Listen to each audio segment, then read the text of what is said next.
కొరింథీయులకు రాసిన మొదటి పత్రిక 16వ అధ్యాయం 22వ వచనం. ఎవడైనను ప్రభువుని ప్రేమించకుంటే వాడు శపించబడునుగాక, ప్రభు వచ్చుచున్నాడు. మరలా చెప్తాను చూడండి. ఎవడైనను ప్రభువుని ప్రేమించకుంటే ఏమవుతుందంట? వాడు శపించబడునుగాక అన్నదెవరు? పౌలు గాక అన్నాడంటే దేవుడు ఏమంటాడు? ఏమన్నా డౌట్? ఆమెనంటాడు. అంటే దేవుడు రాయించింది అది. కాబట్టి ఎవడైనను యేసుక్రీస్తుని, మన దేవుణ్ణి ప్రేమించకపోతే అతను ఏమవుతాడంట? శాపగ్రస్తుడు అవుతాడట, శపించబడునుగాక. పక్క మాట ఏం రాశాడు? ప్రభువు వచ్చుచున్నాడు. మామూలుగా చదివినప్పుడేమో ప్రభు రాకడ కోసం ఉంది అనుకుంటాం. ఈ వచనం కలిపి చెప్తే ఎలా ఉంటుందో తెలుసా? ఎవడన్నా ప్రభుని ప్రేమించకపోతే శపించబడతాడు, వస్తున్నాడు. అదే కదా, పక్క కలిపి చదివితే అదే ఫీలింగ్ వస్తుంది. అలాగే రాశాడు, వస్తున్నాడు ఆయన, వచ్చి ఎవడు ఒక్కొక్కటి సంగతి చూస్తాడు అంటాడు. ఈ వచనం చూసినప్పుడు నాకు కొంతమంది మీద అప్పటి వరకు వాళ్ళ మీద కోపం ఉంటుంది. చర్చ్ ఆఫ్ క్రైస్ట్ మీద నాకు కొంత కోపం ఉంటుంది. ఈ జాన్ బొంకూరి, పిడి సుందర్రావు, ఈ బ్యాచ్ ప్రభువుకు వ్యతిరేకులు, వాళ్ళు యేసుక్రీస్తుకు వ్యతిరేకులు.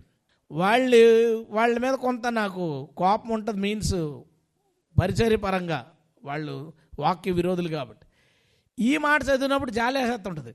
ఈ పర్టికులర్గా ఈ వచనం చదివితే, ఈ వచనం ఏమనుంది? ఎవడైనా ప్రభువుని ప్రేమించని ఎడల వాడు శపించబడునుగాక, ప్రభు వస్తున్నాడు అంటే దేవుడు వాళ్ళని ఏమన్నాడంటే వాడు శపించబడిపోతున్నాడు. ప్రకటన గ్రంథం ఏమందో తెలుసా?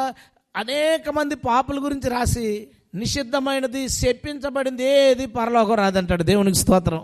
ఇంకా ఈ బ్యాచ్కి డిక్లేర్ చేశాడు, నన్ను ఎవడైనా ప్రేమించకపోతే, కారణాలు కూడా చూద్దామన్న తర్వాత, యేసును ప్రేమించని వాడు శాపగ్రస్తుడు అవుతాడు. వీళ్ళందరి బాధ ఏంటంటే యేసు ప్రభుని దేవుడు అనేస్తున్నామని బాధ. బైబిల్లో ఉంది. బైబిల్లో యేసుక్రీస్తు దేవుడని పలు మార్లు ఉంది. యేసుక్రీస్తు దేవుడు అని పలు మార్లు ఉంది. తర్వాత ఆయన ఆరాధించకూడదంటారు. ఆయన ఆరాధించబడ్డానికి అర్హుడు అని బైబిల్లో ఉంది. ఆయనకి ప్రార్థన చేయకూడదు నేరుగా అంటాడు. ఆయనకి ప్రార్థన చేయమని ఆయనే చెప్పాడు. అనేక మంది భక్తులు నేరుగా ఆయనకి ప్రార్థన చేశారు. అంటే దేవుడు ఏదైతే తన గ్రంథంలో రాయించాడో దానికి వ్యతిరేకంగా పోతూ దేవుడిని వీళ్ళు అవమానిస్తున్నారు. దేవుడిని ప్రేమించరు, యేసుని ప్రేమించడం అనేది వాళ్ళకి అసంభవం. చెప్తారంతే. మేము యేసుప్రభుని ప్రేమించకపోవడం ఏంటంటాడు. యెహోవా సాక్షుల పాంప్లెట్ చూడండి. ఆ పాంప్లెట్ మీద యేసుప్రభు గురించి ఎంత బాగా రాస్తాడో. మన ప్రభువు అయినా ఆయన మన కొరకు ఎలా చేశాడు అని చాలా చెప్తాడు. కానీ వాడి క్రీస్తుకు విరోధి. తెలివి తక్కువ వాళ్ళు ఏం కాదు కదా, అందరూ క్రైస్తవులు అందరూ. వాళ్ళు పైకి యేసు ప్రభు బొమ్మేసి యేసుక్రీస్తు ప్రభు అయిన యేసుక్రీస్తు ప్రభులు వారు అంటే అన్నంత మాత్రాన ఎవడో యేసు ప్రభుని ప్రేమించేస్తాడా నేను వేసుకోం కదా అందరూ. ఏం చెప్తున్నాడు ప్రభు కోసం? వీళ్ళు నిరంతరము యేసు ప్రభుకు వ్యతిరేకంగా బోధిస్తున్నారు. వీళ్ళ అంతం ఏంటో తెలుసా? శపించబడిన వారై ప్రభు రాకడ యందు, ప్రభు తీర్పు యందు వారు శిక్షించబడతారు. దుఃఖము, ఏడ్పు, వేదన తప్ప వాళ్ళకి మిగిలేది వచ్చేది ఏమీ లేదు. ఎందుకు అనగా ప్రభువుని ప్రేమించని వాడు శపించబడును అని బైబిల్ చెప్తుంది. సరే, ఇప్పుడు ఈరోజు మనం ఏం చెప్పుకోవాలనుకున్నాం అంటే, ప్రభువుని ప్రేమించకపోతే శపించబడతాడు కదా, ప్రభువుని ప్రేమిస్తే ఏమవుతాడు? ఒక వ్యక్తి యేసుక్రీస్తును ప్రేమించకపోతే శపించబడతాడు. అంటే ప్రేమించలేదని శపించడం కాదు, ప్రేమించకపోవడం వల్ల కొన్ని నష్టాలు జరుగుతాయి వాడికి. ఆ నష్టాల వల్ల వాడు శపించబడతాడు. అంతే తప్ప నువ్వు నన్ను ప్రేమించలేదు కాబట్టి నేను నిన్ను శపించేస్తాను కాదు. కారణాలు ఉంటాయి. ప్రేమించకపోవడం వల్ల కొన్ని సమస్యలు ఉన్నాయి, దానివల్ల శాపం వచ్చిపోతాడు, అంతకంటే ఇంకా.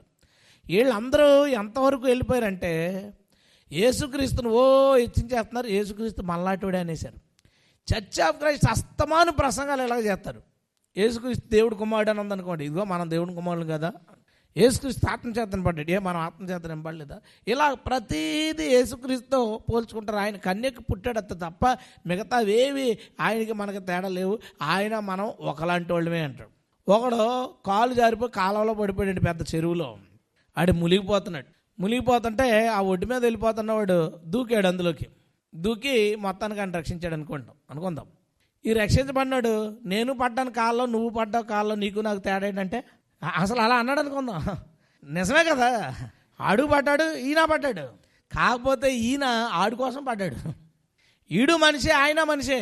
ఆయన వీడి కోసం మనిషి అయ్యాడు, కానీ మనిషి కదా ఆయన. దేవుని స్తోత్రం. ఆయన మనిషి కాదు. మనము రక్తమాంసాలు గలవాళ్ళం అయ్యాం కాబట్టి, మనం రక్తమాంసాలు గలవాళ్ళం కాబట్టి ఆయన రక్తమాంసాలు గలవాడు అవ్వాల్సి వచ్చింది. మనం నీటిలో పడిపోయి కొట్టుకుంటా ఉన్నాం చచ్చిపోవడానికి. ఆయన మనల్ని కాపాడడానికి, ఆయన కూడా మనం ఎక్కడ పడ్డామో, మనం ఎలాంటి చోట పడ్డామో, మనం ఎలా పడ్డామో ఆయన అలా దూకాల్సి వచ్చింది. అంతే తప్ప ఆయన మనల్ని అంటాడు కాదు. అన్ని విషయాల్లో మన వంటి వాడు ఆయన కనుక, ఆయన కానీ మన వంటి వాడు కాదు, మన వంటి వాడిగా అయ్యాడు ఆయన.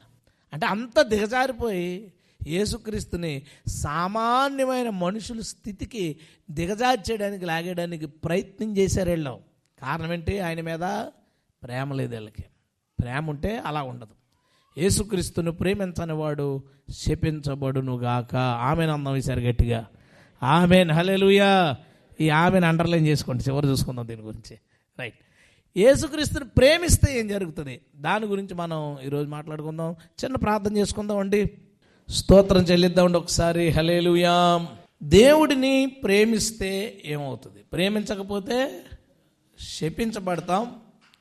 ప్రభు వచ్చినప్పుడు సిగ్గుపడతాం, శ్రమ పడతాం. దేవుణ్ణి ప్రేమిస్తే ఏం జరుగుతుంది? మొదటి విషయం చూద్దాం. రోమాపత్రిక 8వ అధ్యాయం 28వ వచనం. దేవుణ్ణి ప్రేమించు వారికి, అనగా ఆయన సంకల్పము చొప్పున పిలవబడిన వారికి మేలు కలుగుటకై సమస్తము సమకూడి జరుగుచున్నవి. ఫుట్ నోట్లో బాగుంటుంది. మేలు కలుగుటకై దేవుడు సమస్తమును సమకూర్చి జరిగించుచున్నాడు. మేలు కలుగుటకై దేవుడంట సమస్తము సమకూర్చి జరిగించుచున్నాడు. ఎవరికి? దేవుణ్ణి ప్రేమించు వారికి. దేవుణ్ణి ప్రేమించే వారికి ఏంటి అడ్వాంటేజ్, ఏంటి ఉపయోగం, ఏంటి బెనిఫిట్, ఏంటి లాభం అంటే సమస్తము సమకూడి జరుగుతాయంట. అంటే ఒక ఇల్లు కడుతున్నాం అనుకోండి, ముందు తవ్వేసి ఆ బేస్మెంట్ మొత్తం అంతా, అసలు సైట్ అంతా నీట్గా ఉంటుంది. అది కట్టేటప్పుడు ఎలా అయిపోద్దని 4 రోజుల తర్వాత పని దగ్గరికి వెళ్ళేసరికి ఆ తవ్వేసిన మట్టి, ఆ చుట్టూరు మెటీరియల్, ఈ లోప ఐరన్, సిమెంట్ అంతా గందరగోళంగా ఉంటుంది. ఖాళీగా ఉన్నప్పుడు ఏం లేదు సైట్. చూడడానికి అట్లా ఉంటుంది. ఒకటి కట్టబడేటప్పుడు అంత సిమెంటు, ఇసుక, తర్వాత మచ్చలు, ఎన్నో రకాలు ఉంటుంది. అలా అలా అలా అలా అయ్యేసరికి అది ఒక అద్భుతమైన రూపంలోకి వస్తుంది. దేవుడు మనకి తనని ప్రేమించే వాళ్ళకి ఏమైనా చేసేటప్పుడు అవి మనకు అర్థమవ్వవు. ఏం జరుగుతుందో చూడడానికి అర్థమవ్వవు. ఒకసారి ఒక పెయింటింగ్ది వీడియో వచ్చింది. అతను పెయింట్ వేస్తున్నాడు, ఇలా బ్లాక్ కలర్తో వేసాడు, మళ్ళీ దాని మీద రంగు ఏదో చల్లేసాడు, ఇలా చేసేస్తున్నాడు. అది ఏంటో అర్థం అవ్వట్లేదు. చేస్తున్నాడు, ఇలా మళ్ళీ ఇలా రౌండ్లు పెట్టాడు, ఇలా పెట్టాడు. అసలు ఏ కోణంలోనూ ఒక పిచ్చి తప్ప అక్కడ ఏం లేదు. అంతా అయిపోయింది. చేసి దాన్ని ఇలా తిప్పాడు, అంతే. తిప్పేసరికి ఒక అందమైన బొమ్మ అయిపోయింది. అది తిరగేసేసాడు బొమ్మని. అది తిరగేసేయడం వల్ల అది మనకు తెలియలేదు. అది ఇలా తిప్పగానే ఒకేసారి ఒక బ్యూటిఫుల్ ఆర్ట్ అయిపోయింది. స్టన్ అయిపోయారు అందరు. దేవుడు ఏదైనా చేసేటప్పుడు అది మనకి కీడులాగా కనపడుతుంది, సమస్యలా కనబడతాయి. ఏదో జరిగిపోతుంది, ఇలా ఉందంటే, అలా ఉందంటే, ఏంటి ఇది అది అనిపిస్తుంది. కానీ అది పూర్తయ్యేటప్పటికి ఓహో ఇదంతా మన కోసమే జరిగిందా, దేవునికి స్తోత్రం. ఇప్పుడు యోసేపు ఉన్నాడు, అసలు తన లైఫ్ ఏంటండి? నిజంగా ఒక పిచ్చి బొమ్మలు వేసినట్టు తీసుకెళ్ళి గోతులో పాడేశారు, ఆ బ్యాన్స్కి వెళ్ళిపోయాడు, తర్వాత జైల్లోకి పోయాడు. అసలు ఏంటి జీవితం? ఒక్కసారి టర్న్ అయిపోయింది, ప్రధాని స్థానంలో కూర్చున్నాడు. దేవునికి స్తోత్రం. అందుకని తన సోదరులతో చెప్తాడు, ఇది దేవుడు నిర్ణయం చేశాడు. అప్పుడు దాకా యాకోబుకి బాధ ఉంది, వీళ్ళు ఎవరిని చూడలేదని యోసేపుకి బాధ ఉంది. తమ్ముడిని చంపేశారు, బాబు ఎలా చేసామేంటని ఏళ్ళ లోపల నొచ్చుకుంటున్నారు. ఆఖరికి ఎన్నో సంవత్సరాల తర్వాత కూడా చూడు మనం యోసేపుకి ఎలా చేసాం, అందుకే మనకి ఎలా అయ్యిందని అనుకున్నారంటే లోపల ఎంత గిల్ట్ ఫీల్ అవుతున్నారు. అందరూ బాధపడుతున్నారు. కానీ ఒక్క నిమిషంలో ఆ బాధ అంతా ఏమైపోయింది? అద్భుతంగా మారిపోయింది. బాధ అద్భుతంగా మారిపోయింది. దేవుణ్ణి ప్రేమించు వారి చుట్టూ నువ్వు కనుక యేసయ్యని ప్రేమిస్తున్న వ్యక్తివైతే, యేసయ్య మీద నీకు ప్రేమ ఉన్న వ్యక్తివైతే, నీ చుట్టుపక్కల జరుగుతున్నవి అవి మంచిగా కనపడుతున్నా, చెడ్డగా కనపడుతున్నా, వ్యతిరేకంగా కనపడుతున్నా, అనుకూలంగా కనపడుతున్నా, చిట్ట చివరికే అది నీకు మేలైపోతుంది. దేవునికి స్తోత్రం. అందుకే జనాలు ఏమంటారంటే కీడు వెనకాల మేలు ఉంటుందని. దానికి కీడు వెనకాల మేలు ఉండదు, ఆ కీడే మేలు. ఎందుకంటే మనకు అర్థం అవ్వదు అది. ఆ కీడు నేను అన్నాను కదా, పెయింట్ తిరగేసే వరకు అది పిచ్చిగీతలాగే ఉంటుంది. దాన్ని అదంతా వెనకాల మేకప్ చేస్తున్నాడు. దీన్ని ఇలా పక్క తీయగానే టక్ అని కనపడుతుంది. ఓహో, నా జీవితంలో దేవుడు ఈమెయిల్ చేయడానికి వీటన్నిటిని ఇట్లాగా సెట్ చేశాడా, ఇలాగ దేవుడు మనకి సమకూర్చాడా అని ఆశ్చర్యపోతామంట. ఎవరికంటే ఈమెయిల్ చెప్పండి? దేవుణ్ణి ప్రేమించు వారికి దేవుడు సమస్తమును సమకూర్చి జరిగించును. హల్లెలూయా. అలాగే స్టెప్ బై స్టెప్ రెడీ చేస్తాడట.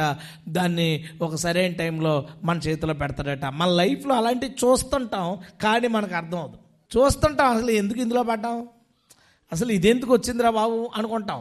అది తర్వాత ఇంకొకరు ఎవరో వీళ్ళెందుకు పరిచయం, వీళ్ళేంటి అసలు మన లైఫ్లోకి రకరకాలు అనుకుంటాం. ఇవన్నీ ఎప్పుడో కనెక్ట్ అవుతాయి. ఈ డాట్స్ అన్నీ ఇవన్నీ కనెక్ట్ అయ్యి నీ జీవితంలో దేవుడు చేసిన ఒక అద్భుతం మన కళ్ళ ముందుకు వస్తుంది. హల్లెలూయా. ఈలోపు దేవుడు చేసే పని పాడు చేయకుండా ఉంటే చాలు. దేవుణ్ణి ప్రేమించేవాడు ఇంకా ప్రభా నాకు వద్దు, అలా కాదు, ఇంకోటి అన్న ఇలా వద్దు, ఇదేంటి ఇలా ఉంది, అన్నీ వద్దు, ఇంకా మనకి అన్ని వంకలే వద్దు. అలా చూడు, ఊరక నిల్చుండే. అందుకనే ఏమన్నాడు, మీరు నా పనిని పాడు చేయకండి బాబు, మీరు ఉండండి, నేను చూస్తాను. చూడండి, ఒక్కోసారి ఏదైనా పని చేసేటప్పుడు వాళ్ళు మనకి ఏదో హెల్ప్ చేసేద్దాం దూరి పాడు చేసేస్తుంటారు. మీరు ఉండు అంటాం, నువ్వు ఉండరావు అంట.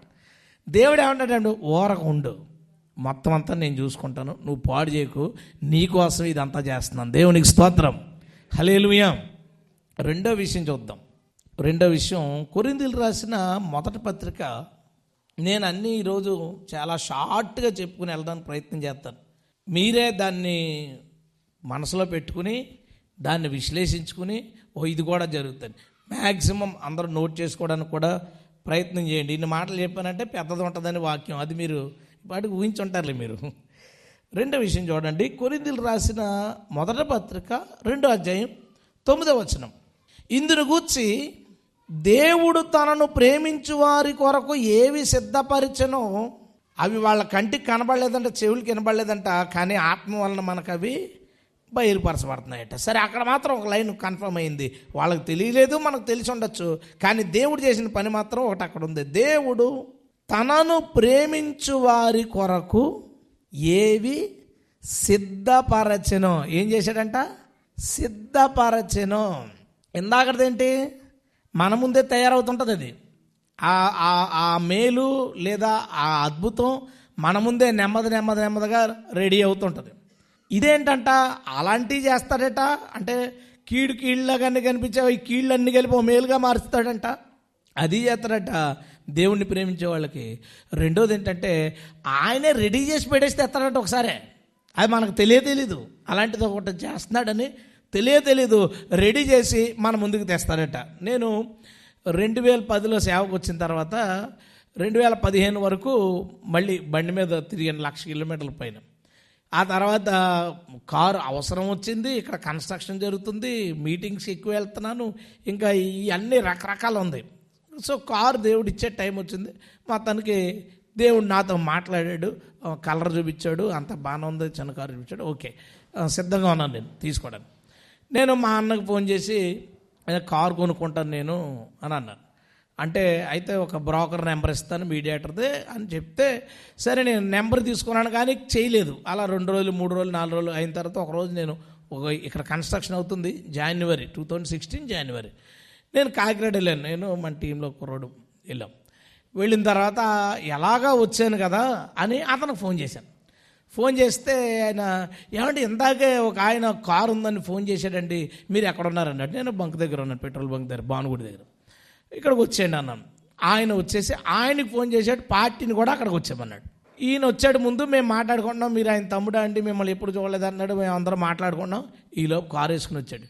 కారు ఉందండి, అసలు ఒక మచ్చ కానీ చుట్టూరు తిరిగి చూస్తాం, అసలు ఒక మచ్చ లేదు, గీత లేదు, ఎంత నీట్గా ఉందంటే అంత నీట్గా ఉంది. 4 సంవత్సరాలు అయింది అన్నాడు కారు తీసుకుని. రీడింగ్ చూస్తే 14,000 ఉంది. 4 సంవత్సరాలు 14,000 తిరిగి అంటే ఇంట్లోనే పెట్టేశాడు ఆ కారు. మనం 5 నెలలకు తిరుగుతాం, అది ఇంట్లోనే పెట్టేశాడు ఆ కారు అని ఇతను ఆశ్చర్యపోతున్నాడు. ఆయన్ని ఏదో మాట్లాడుతా, ఏంటండి కారు తిరగలేదేంటి, రీడింగ్ కరెక్టేనా అని అడిగాను. అంటే మా అమ్మగారు చర్చికి వెళ్ళడానికే దీన్ని తీస్తానండి, నాకు స్కార్పియో ఉంది. మీరు క్రిస్టియన్స్ అంటే మీరు క్రిస్టియన్స్ అని మేము ఆడి తెంగరోలో చదువుతున్నాను మధ్యలో మీడియేటర్. చూస్తా ఎంత అండి అని అడిగేశాను టక్మని. ఆయన 290 చెప్పారు, నేను 250కి అడిగాను. 2,60,000 సెట్ అయింది. సెట్ అయిన తర్వాత కారులో నేనుని మీడియేటర్ టెస్ట్ కోసం వెళ్ళాం. ఆయన డ్రైవ్ చేస్తా ఆ సస్పెన్స్ను అసలు అంతా నీట్గా ఉండడం చూసి ఆయన అంటాడు, ఏమండి నేను ముందెళ్ళి కారు చూసుండి ఉంటే ఈ కారులో నాకు 50,000 మిగిలినండి. ఎందుకంటే తక్కువ తిరిగింది కారు, నీట్గా ఉంది. ఆ రేటు అతను డైరెక్ట్ పార్టీ కాబట్టి మనకు డైరెక్ట్ తెలిసిపోయింది రేటు. అసలు నాకు 50,000 మిగిలినండి. నేను వచ్చేసిన తర్వాత కారు వచ్చిన తర్వాత ఎంత బాధపడిపోతున్నాడు, నా ముందే బాధపడిపోతున్నాడు. అది తర్వాత అడ్వాన్స్ ఇచ్చాము, 4 రోజులు 2 రోజులు 3 రోజులు కారు తీసుకున్న తర్వాత అది అసలు ఎంత అంటే కొత్త కారులో ఉందన్నమాట. అది 4 సంవత్సరాల నుంచి నా గురించి అక్కడ సిద్ధపరచబడి ఉంది. దేవునికి స్తోత్రం. అది ఆయన అమ్మాలని అనుకోవడం ఏంటి, ఆయన చెప్పిన రోజు నేను ఫోన్ చేయడం ఏంటి, ఈయన చూడబడి ఇదంతా ఏంటిది మన కోసం సిద్ధం చేసింది ఒకేసారి మన ముందుకు వచ్చేది. దేవునికి స్తోత్రం. అంటే అదొక రకం. అంటే చూడండి, ఇల్లు స్థలం కొనుక్కుని ఇల్లు కట్టుకునే వాళ్ళు ఉంటారు, రెడీమేడ్ ఇల్లు ఉంటుంది. కానీ ఈ రెండిట్లో ఏదో ఒకటే చేయగలడు ప్రతి ఒక్కడు. అయితే ఇల్లు కట్టుకోగలడు లేదా కొనుక్కోగలడు. మనకేంటంటే దేవుడు అలాంటివి జరుగుతాయి, ఇలాంటివి జరుగుతాయి. ఎవరికే చెప్పండి, గట్టి చెప్పండి. దేవుణ్ణి ప్రేమించు వారికి ఆయన కొన్ని సిద్ధపరిచి ఉంచుతాడు. అంటే నేను పెద్ద సాధించిందే లేదు, నాకు యేసుప్రభు అంటే చాలా ప్రేమ, అందులో ఏమి సందేహం లేదు. బహుశా నేను ఇది ఈరోజు ఈ వాక్యం పాయింట్లన్నీ నేను నిన్న తెల్లవారుజాము నుంచి చూస్తుంటే, అరే నా లైఫ్లో ఏదైనా జరిగిందంటే కారణం నేను దేవుణ్ణి ప్రేమించడం వల్ల తప్ప మనం ఇంకేం చేసింది కాదు. ఇదంతా ఆయన నన్ను ప్రేమించాడు, బదులుగా నేను ఆయన్ని ప్రేమించాను. దానివల్ల నా లైఫ్లో చాలా విషయాలు జరిగినాయి అని నాకు అర్థమైంది. మీరు కూడా మీ లైఫ్లో కూడా చాలా విషయాలు జరిగి ఉండొచ్చు, కార్యాలు.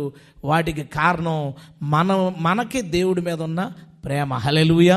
ఆయన పొంగిపోతాడు. ఆయన ఎవరైనా ప్రేమించే వాళ్ళు ఉంటే ఆయన ప్రేమిస్తుంటే పొంగిపోయి వారు సిద్ధపరుస్తారు అనుకుంటా. మంచి ఆత్మీయురాలు, చక్కటి గుణంగా కలిగిన అమ్మాయి, ఆ అమ్మాయికి ఇంకా పెళ్ళి అవ్వకపోవడం ఏంటంటే ఏమన్నా తేడా ఉంది అనుకోకరా బాబు. ఎందుకు ఆ అమ్మాయి కావాలంటే నీ కోసం సిద్ధపరిచాడు. హల్లెలూయా. సిద్ధం చేసి ఉంచుతాడు. ఎవరి మైండ్ అటు వెళ్ళకుండా అలాగా దాన్ని దాచేస్తాడు. టక్మని తీసుకొస్తాడు కళ్ళ ముందు. దేవుడి గొప్ప కార్యాలు చేస్తాడండి. మన దేవుడు మంచి దేవుడు. దేవునికి స్తోత్రం. హల్లెలూయా. ఎంత మంచి సైట్ ఇచ్చాడండి మన చర్చికి. రోడ్డు మీద మనం ఎంత ఆరాధించుకున్నా మనల్ని అడిగేవాళ్ళు ఎవరున్నారు? ఎవరు లేరు. ఎవరన్నా ఇప్పుడు నెక్స్ట్ ఇటు కొనుక్కున్నా, ఆల్రెడీ మనం ముందు నుంచి ఉన్నాం కాబట్టి కొనుక్కున్నా అది తెలిసే కొనుక్కుంటారు. పైగా ఈ ఊరిలో ఇంకా ఎవరైనా వచ్చి మాట్లాడినా మీరు అందరూ ఊరు ఏదో సెట్ చేస్తారు. అందరికీ ఎవరికో చుట్టాలంటాం. ఎంత అలాగా దేవుడు మనకి సిద్ధపరిచాడు దీన్ని. ఆయన కొద్ది రోజుల క్రితం మా రిలేటివ్స్ కొనుక్కోవడం, ఆయన ఆ కొనుక్కున్న ఆయన నాకు తెలియడం అడగడం ఇదంతా అసలు విచిత్రం. దేవుడు మన కొరకు సిద్ధపరిచినవి. దేవునికి స్తోత్రం. మీ అందరి లైఫ్లో కూడా ఇలాంటివి జరుగుతున్నప్పుడు దానికి కారణం యేసుని ప్రేమించుట. మీరు నిజంగా ప్రేమిస్తే ఎలాంటి అస్తమానం చూస్తుంటాం. మన కోసమే ఉంచుతాడు అక్కడ. మన కోసం వెళ్ళినప్పుడు ఒక్కటే ఉందంటాడు ఆడు. ఆ ఒక్కటే ఎందుకు ఉంటుంది? ఆ ఒక్కటే మన కోసం ఉంటుంది. కరెక్ట్గా ఇప్పుడే వచ్చారంటే మీరు వచ్చారంటాడు. ఇప్పుడే ఎందుకు వచ్చాడు? అది మన కోసం దేవుడు ఫిక్స్ చేశాడు. హల్లెలూయా. అట్లాగా మన కొరకు దేవుడు సిద్ధపరుస్తాడు. మన కోసం కాదులేండి. ఎవరి కోసం?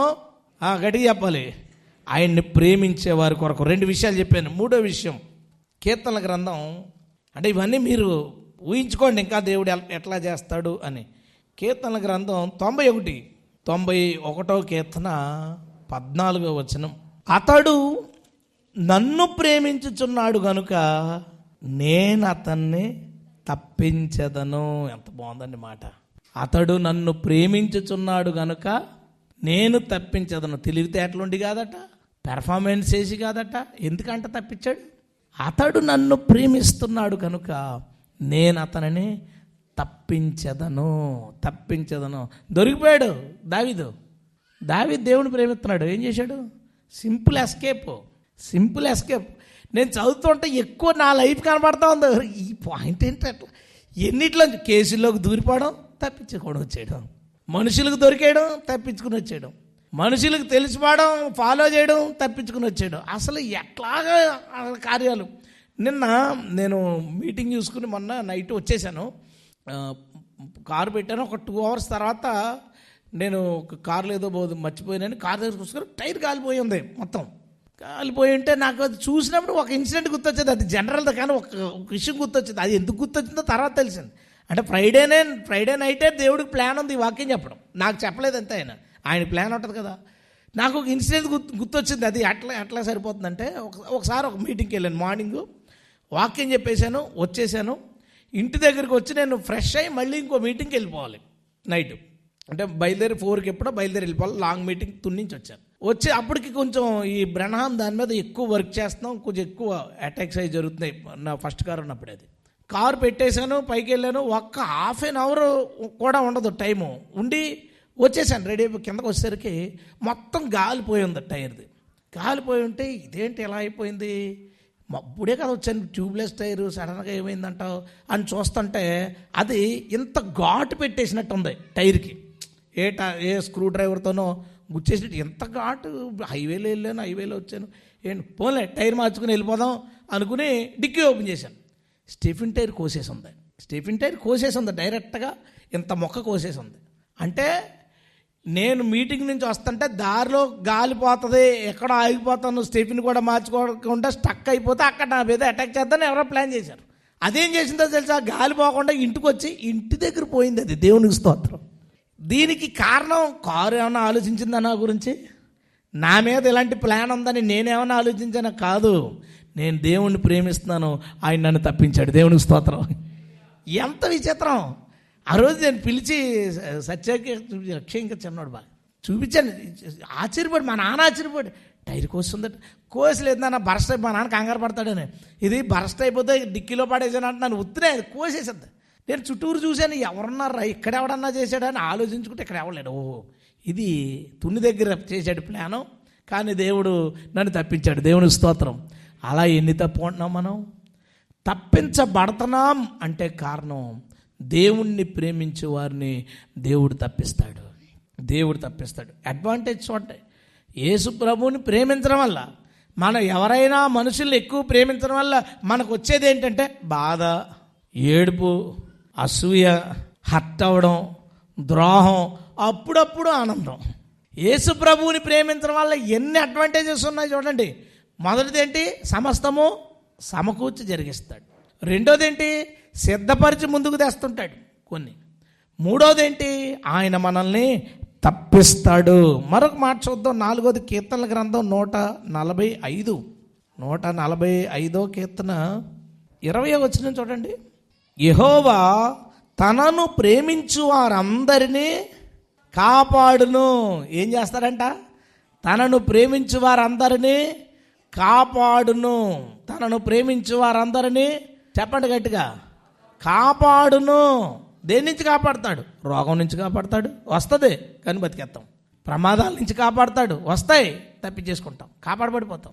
ఇబ్బందులు కాపాడబడిపోతాం, అప్పుల్లోంచి కాపాడబడిపోతాం, శత్రువులోంచి కాపాడబడతాం. కారణం ఏంటి చూడండి, కారణం ఏంటి?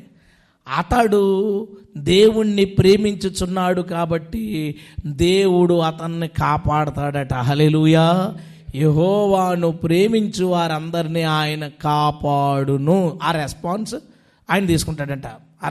ఆ రెస్పాన్సిబిలిటీ ఆయన తీసుకుంటాడట. దేవుణ్ణి ఎవరైనా ప్రేమిస్తుంటే వీళ్ళు నన్ను ప్రేమిస్తున్నారు కాబట్టి నేను వీళ్ళని కాపాడుకోవాలి. హెల్త్ సమస్యలు వచ్చినాయి, కాపాడాలి. ఇదోలాగా ఇప్పుడు ఈ వాతావరణంలో ప్రయాణం చేస్తున్నారు, కాపాడుకోవాలి. వీడు సరిగ్గా చేస్తలేదు డ్రైవింగ్, అయినా కాపాడుకోవాలి. ఏం చేస్తాడు? కారణం చెప్పండి గట్టిగా. దేవుణ్ణి ప్రేమిస్తున్నాడు, ఆమె దేవుణ్ణి ప్రేమిస్తుంది కాబట్టి కాపాడాలి. స్టవ్ మీద పెట్టి వదిలేసిపోయినా నువ్వు ఏం చేయాలి? ఆయన చెప్పండి అమ్మా, ఏం చేయాలి? కాపాడాలి. కొన్ని తింగర పనులు చేస్తారు ఆడవాళ్ళు, కొంతమంది బాగా తెలివితేటలు చూపించి బాగా తింగర పనులు చేస్తుంటారు. ఆ టైంలో కూడా దేవుడు ఏం చేయాలా? కాపాడాలి. దేవుడు తనను ప్రేమించు వారందరినీ కాపాడుకునే బాధ్యత తీసుకున్నాడు. హల్లెలూయా. పొలాలకు పోతారు, లేదా ఎలక్ట్రిక్ కరెంట్ షాకుల దగ్గరలోకి వెళ్ళిపోతాం, మనకు తెలియదు. వాటన్నిటి దగ్గర నుంచి యెహోవాను ప్రేమించు వారిని ఆయన కాపాడును. హల్లెలూయా. వారికి భద్రత, ఖచ్చితమైన భద్రత దేవుడిస్తాడు. ఈ లోకంలో దేన్ని ప్రేమించినా మనం ప్రేమిస్తే ఎదుటోళ్ళకి వస్తుంది అడ్వాంటేజ్, అంతే కదా. మనం పిల్లల్ని బాగా ప్రేమిస్తే వాళ్ళకి తినడానికి తెస్తాం, బట్టలు వేసుకోవడానికి తెస్తాం, చదివించడానికి. ఈ లోకంలో ఎవరినన్నా ప్రేమిస్తే ప్రేమించినోడికే ఖర్చంతా, ప్రేమించబడ్డవాడికి బెనిఫిట్, ప్రేమించినోడికే ఖర్చంతా. దేవుడి విషయంలో మాత్రం అలా కాదు. దేవుణ్ణి మనం ప్రేమిస్తే బెనిఫిట్లన్నీ ప్రేమించినోడికి, దేవునికి స్తోత్రం. ఖర్చంతా దేవునికి, బెనిఫిట్స్ ఏమో మనకే, మనం లాభం పొందుకుంటాం. కాబట్టి దేవుణ్ణి దేవుడు చెప్పిన మాటలు ఏమన్నా అబద్ధాలు ఉంటాయండి? జరగనే ఉంటాయి. నేను ప్రాక్టికల్ ఇన్సిడెంట్లు ఎందుకు తెస్తున్నానంటే ఇవి జరుగుతున్నాయి, ఎన్ని చెప్పచ్చు. ఎందుకంటే నేను జనరల్గా సాధారణమైన సేవ చేసేవాడిని కాదు కదా. అన్నిటి గొడవల్లోకి నేను తలెట్టే వ్యక్తిని కాబట్టి నేను చూస్తాను ఇవన్నీ. మామూలుగా ఆదివారం చర్చు, శుక్రవారం చర్చు, ఇంట్లోకి వెళ్ళిపోయి చక్కగా ఇంట్లో కూర్చునేవాడిని అయితే అది వేరే విషయం.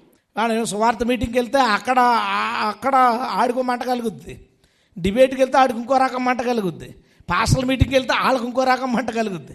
సో ఇంకంతా తగలెట్టుకుని రావడం కాబట్టి నాకు సమస్యలు ఎక్కువ. ఇవన్నీ కళ్ళారా చూస్తున్న వాడిని దేవుడు మనల్ని కాపాడే బాధ్యత తీసుకుంటాడు. హల్లెలూయా. తీసుకున్నాడు కాబట్టి మనలో దేవుణ్ణి ప్రేమించే వాళ్ళము ఎక్కువ సమస్యల్లోకి వెళ్ళినా, ఇబ్బందుల్లోకి, రకరకాల పరిస్థితుల్లోకి వెళ్ళినా కాపాడబడి క్షేమంగా ఉన్నాం. అందుకు దేవునికి స్తోత్రం. హల్లెలూయా. 5వ విషయం, యోహాను సువార్త 14వ అధ్యాయం 21వ వచనం. యేసుక్రీస్తు ఇలా అంటున్నాడు, ఒకడు నన్ను ప్రేమించిన ఎడల వాడు నా మాట గైకొను, అప్పుడు నా తండ్రి వాడిని ప్రేమించును, మేము వాని వద్దకు వచ్చి వాని వద్ద నివాసం చేతుము. 21వ వచనం. నా ఆజ్ఞలు అంగీకరించి వాటిని గైకొని వాడే నన్ను ప్రేమించువాడు. నన్ను ప్రేమించువాడు నా తండ్రి వలన ప్రేమించబడును, నేనును వానిని ప్రేమించి, అసలైన విషయం ఉంది అక్కడ, నేనును వాణ్ణి ప్రేమించి వానికి నన్ను కనబరుచుకొందును. హల్లెలూయా. కనబరుచుకోవడం ఏంటి? మామూలుగా కనబరుచుకోవడం ఏంటి? ఫోన్ మీకు కనబడుతుంది కదా. మీరు నన్ను ప్రేమిస్తే, నేను మిమ్మల్ని ప్రేమిస్తే ఈ ఫోన్ మీకు చూపిస్తాను అన్నానంటే ఏంటి? అసలు మీకు కనబడేది కాకుండా ఇంకొకటి ఏదో ఉందన్నమాట. నేను మా అమ్మ దగ్గరికి వెళ్ళి, అమ్మ నన్ను కనబరుచుకుంటాను, నేను నిన్ను కన్నాను రా, నువ్వు నాకేం కనబరుచుకుంటావు? నేను ఏ బిజినెస్ చేశాను, ఏం చదువుకున్నాను, ఇప్పుడేం చేస్తున్నాను మా అమ్మకు తెలీదా? తెలుస్తుంది. ఎవరో కలిశారు, నన్ను విశ్వాసం అనుకుంటున్నారు, మాట్లాడుతున్నారు, ఏదో జరుగుతుంది అనుకో, అప్పుడు బాబు నేను కంగారు పడుతున్నానా, నేను ఎవరో తెలుసా అంటే, కనబడేది కాకుండా, వ్యక్తులు గ్రహించేది కాకుండా ఇంకొకటి ఏదో ఉంది యేసుప్రభులో. హల్లెలూయా. అదే సమస్య. ఇప్పుడు యేసుప్రభు దేవుడు కాదు, యేసుప్రభు మనిషి, యేసుప్రభు బలహీనుడు, అందుకే కొట్టేశారు. ఎందుకు అన్నారు ఇదంతా? ఇవన్నీ కనబడేవి. బైబిల్ చదివితే అందరికీ కనపడేవి. ఆయన ప్రార్థన చేశాడని, ఆయన కన్నీరు గార్చాడని, ఆయన పడుకున్నాడని, ఆయన ఆకలేసింది తిన్నాడని, ఆయన శ్రమ పడ్డాడని, ఇవన్నీ కనపడేవి. ఇవి కాకుండా యేసు కోసం ఇంకా ఏదో ఉంది. అది ఎవరికి చెప్తారట? దేవుడు లోకాన్ని ఎంతో ప్రేమిస్తున్నాడు, వాళ్ళకి ఇదే కనపడుద్ది.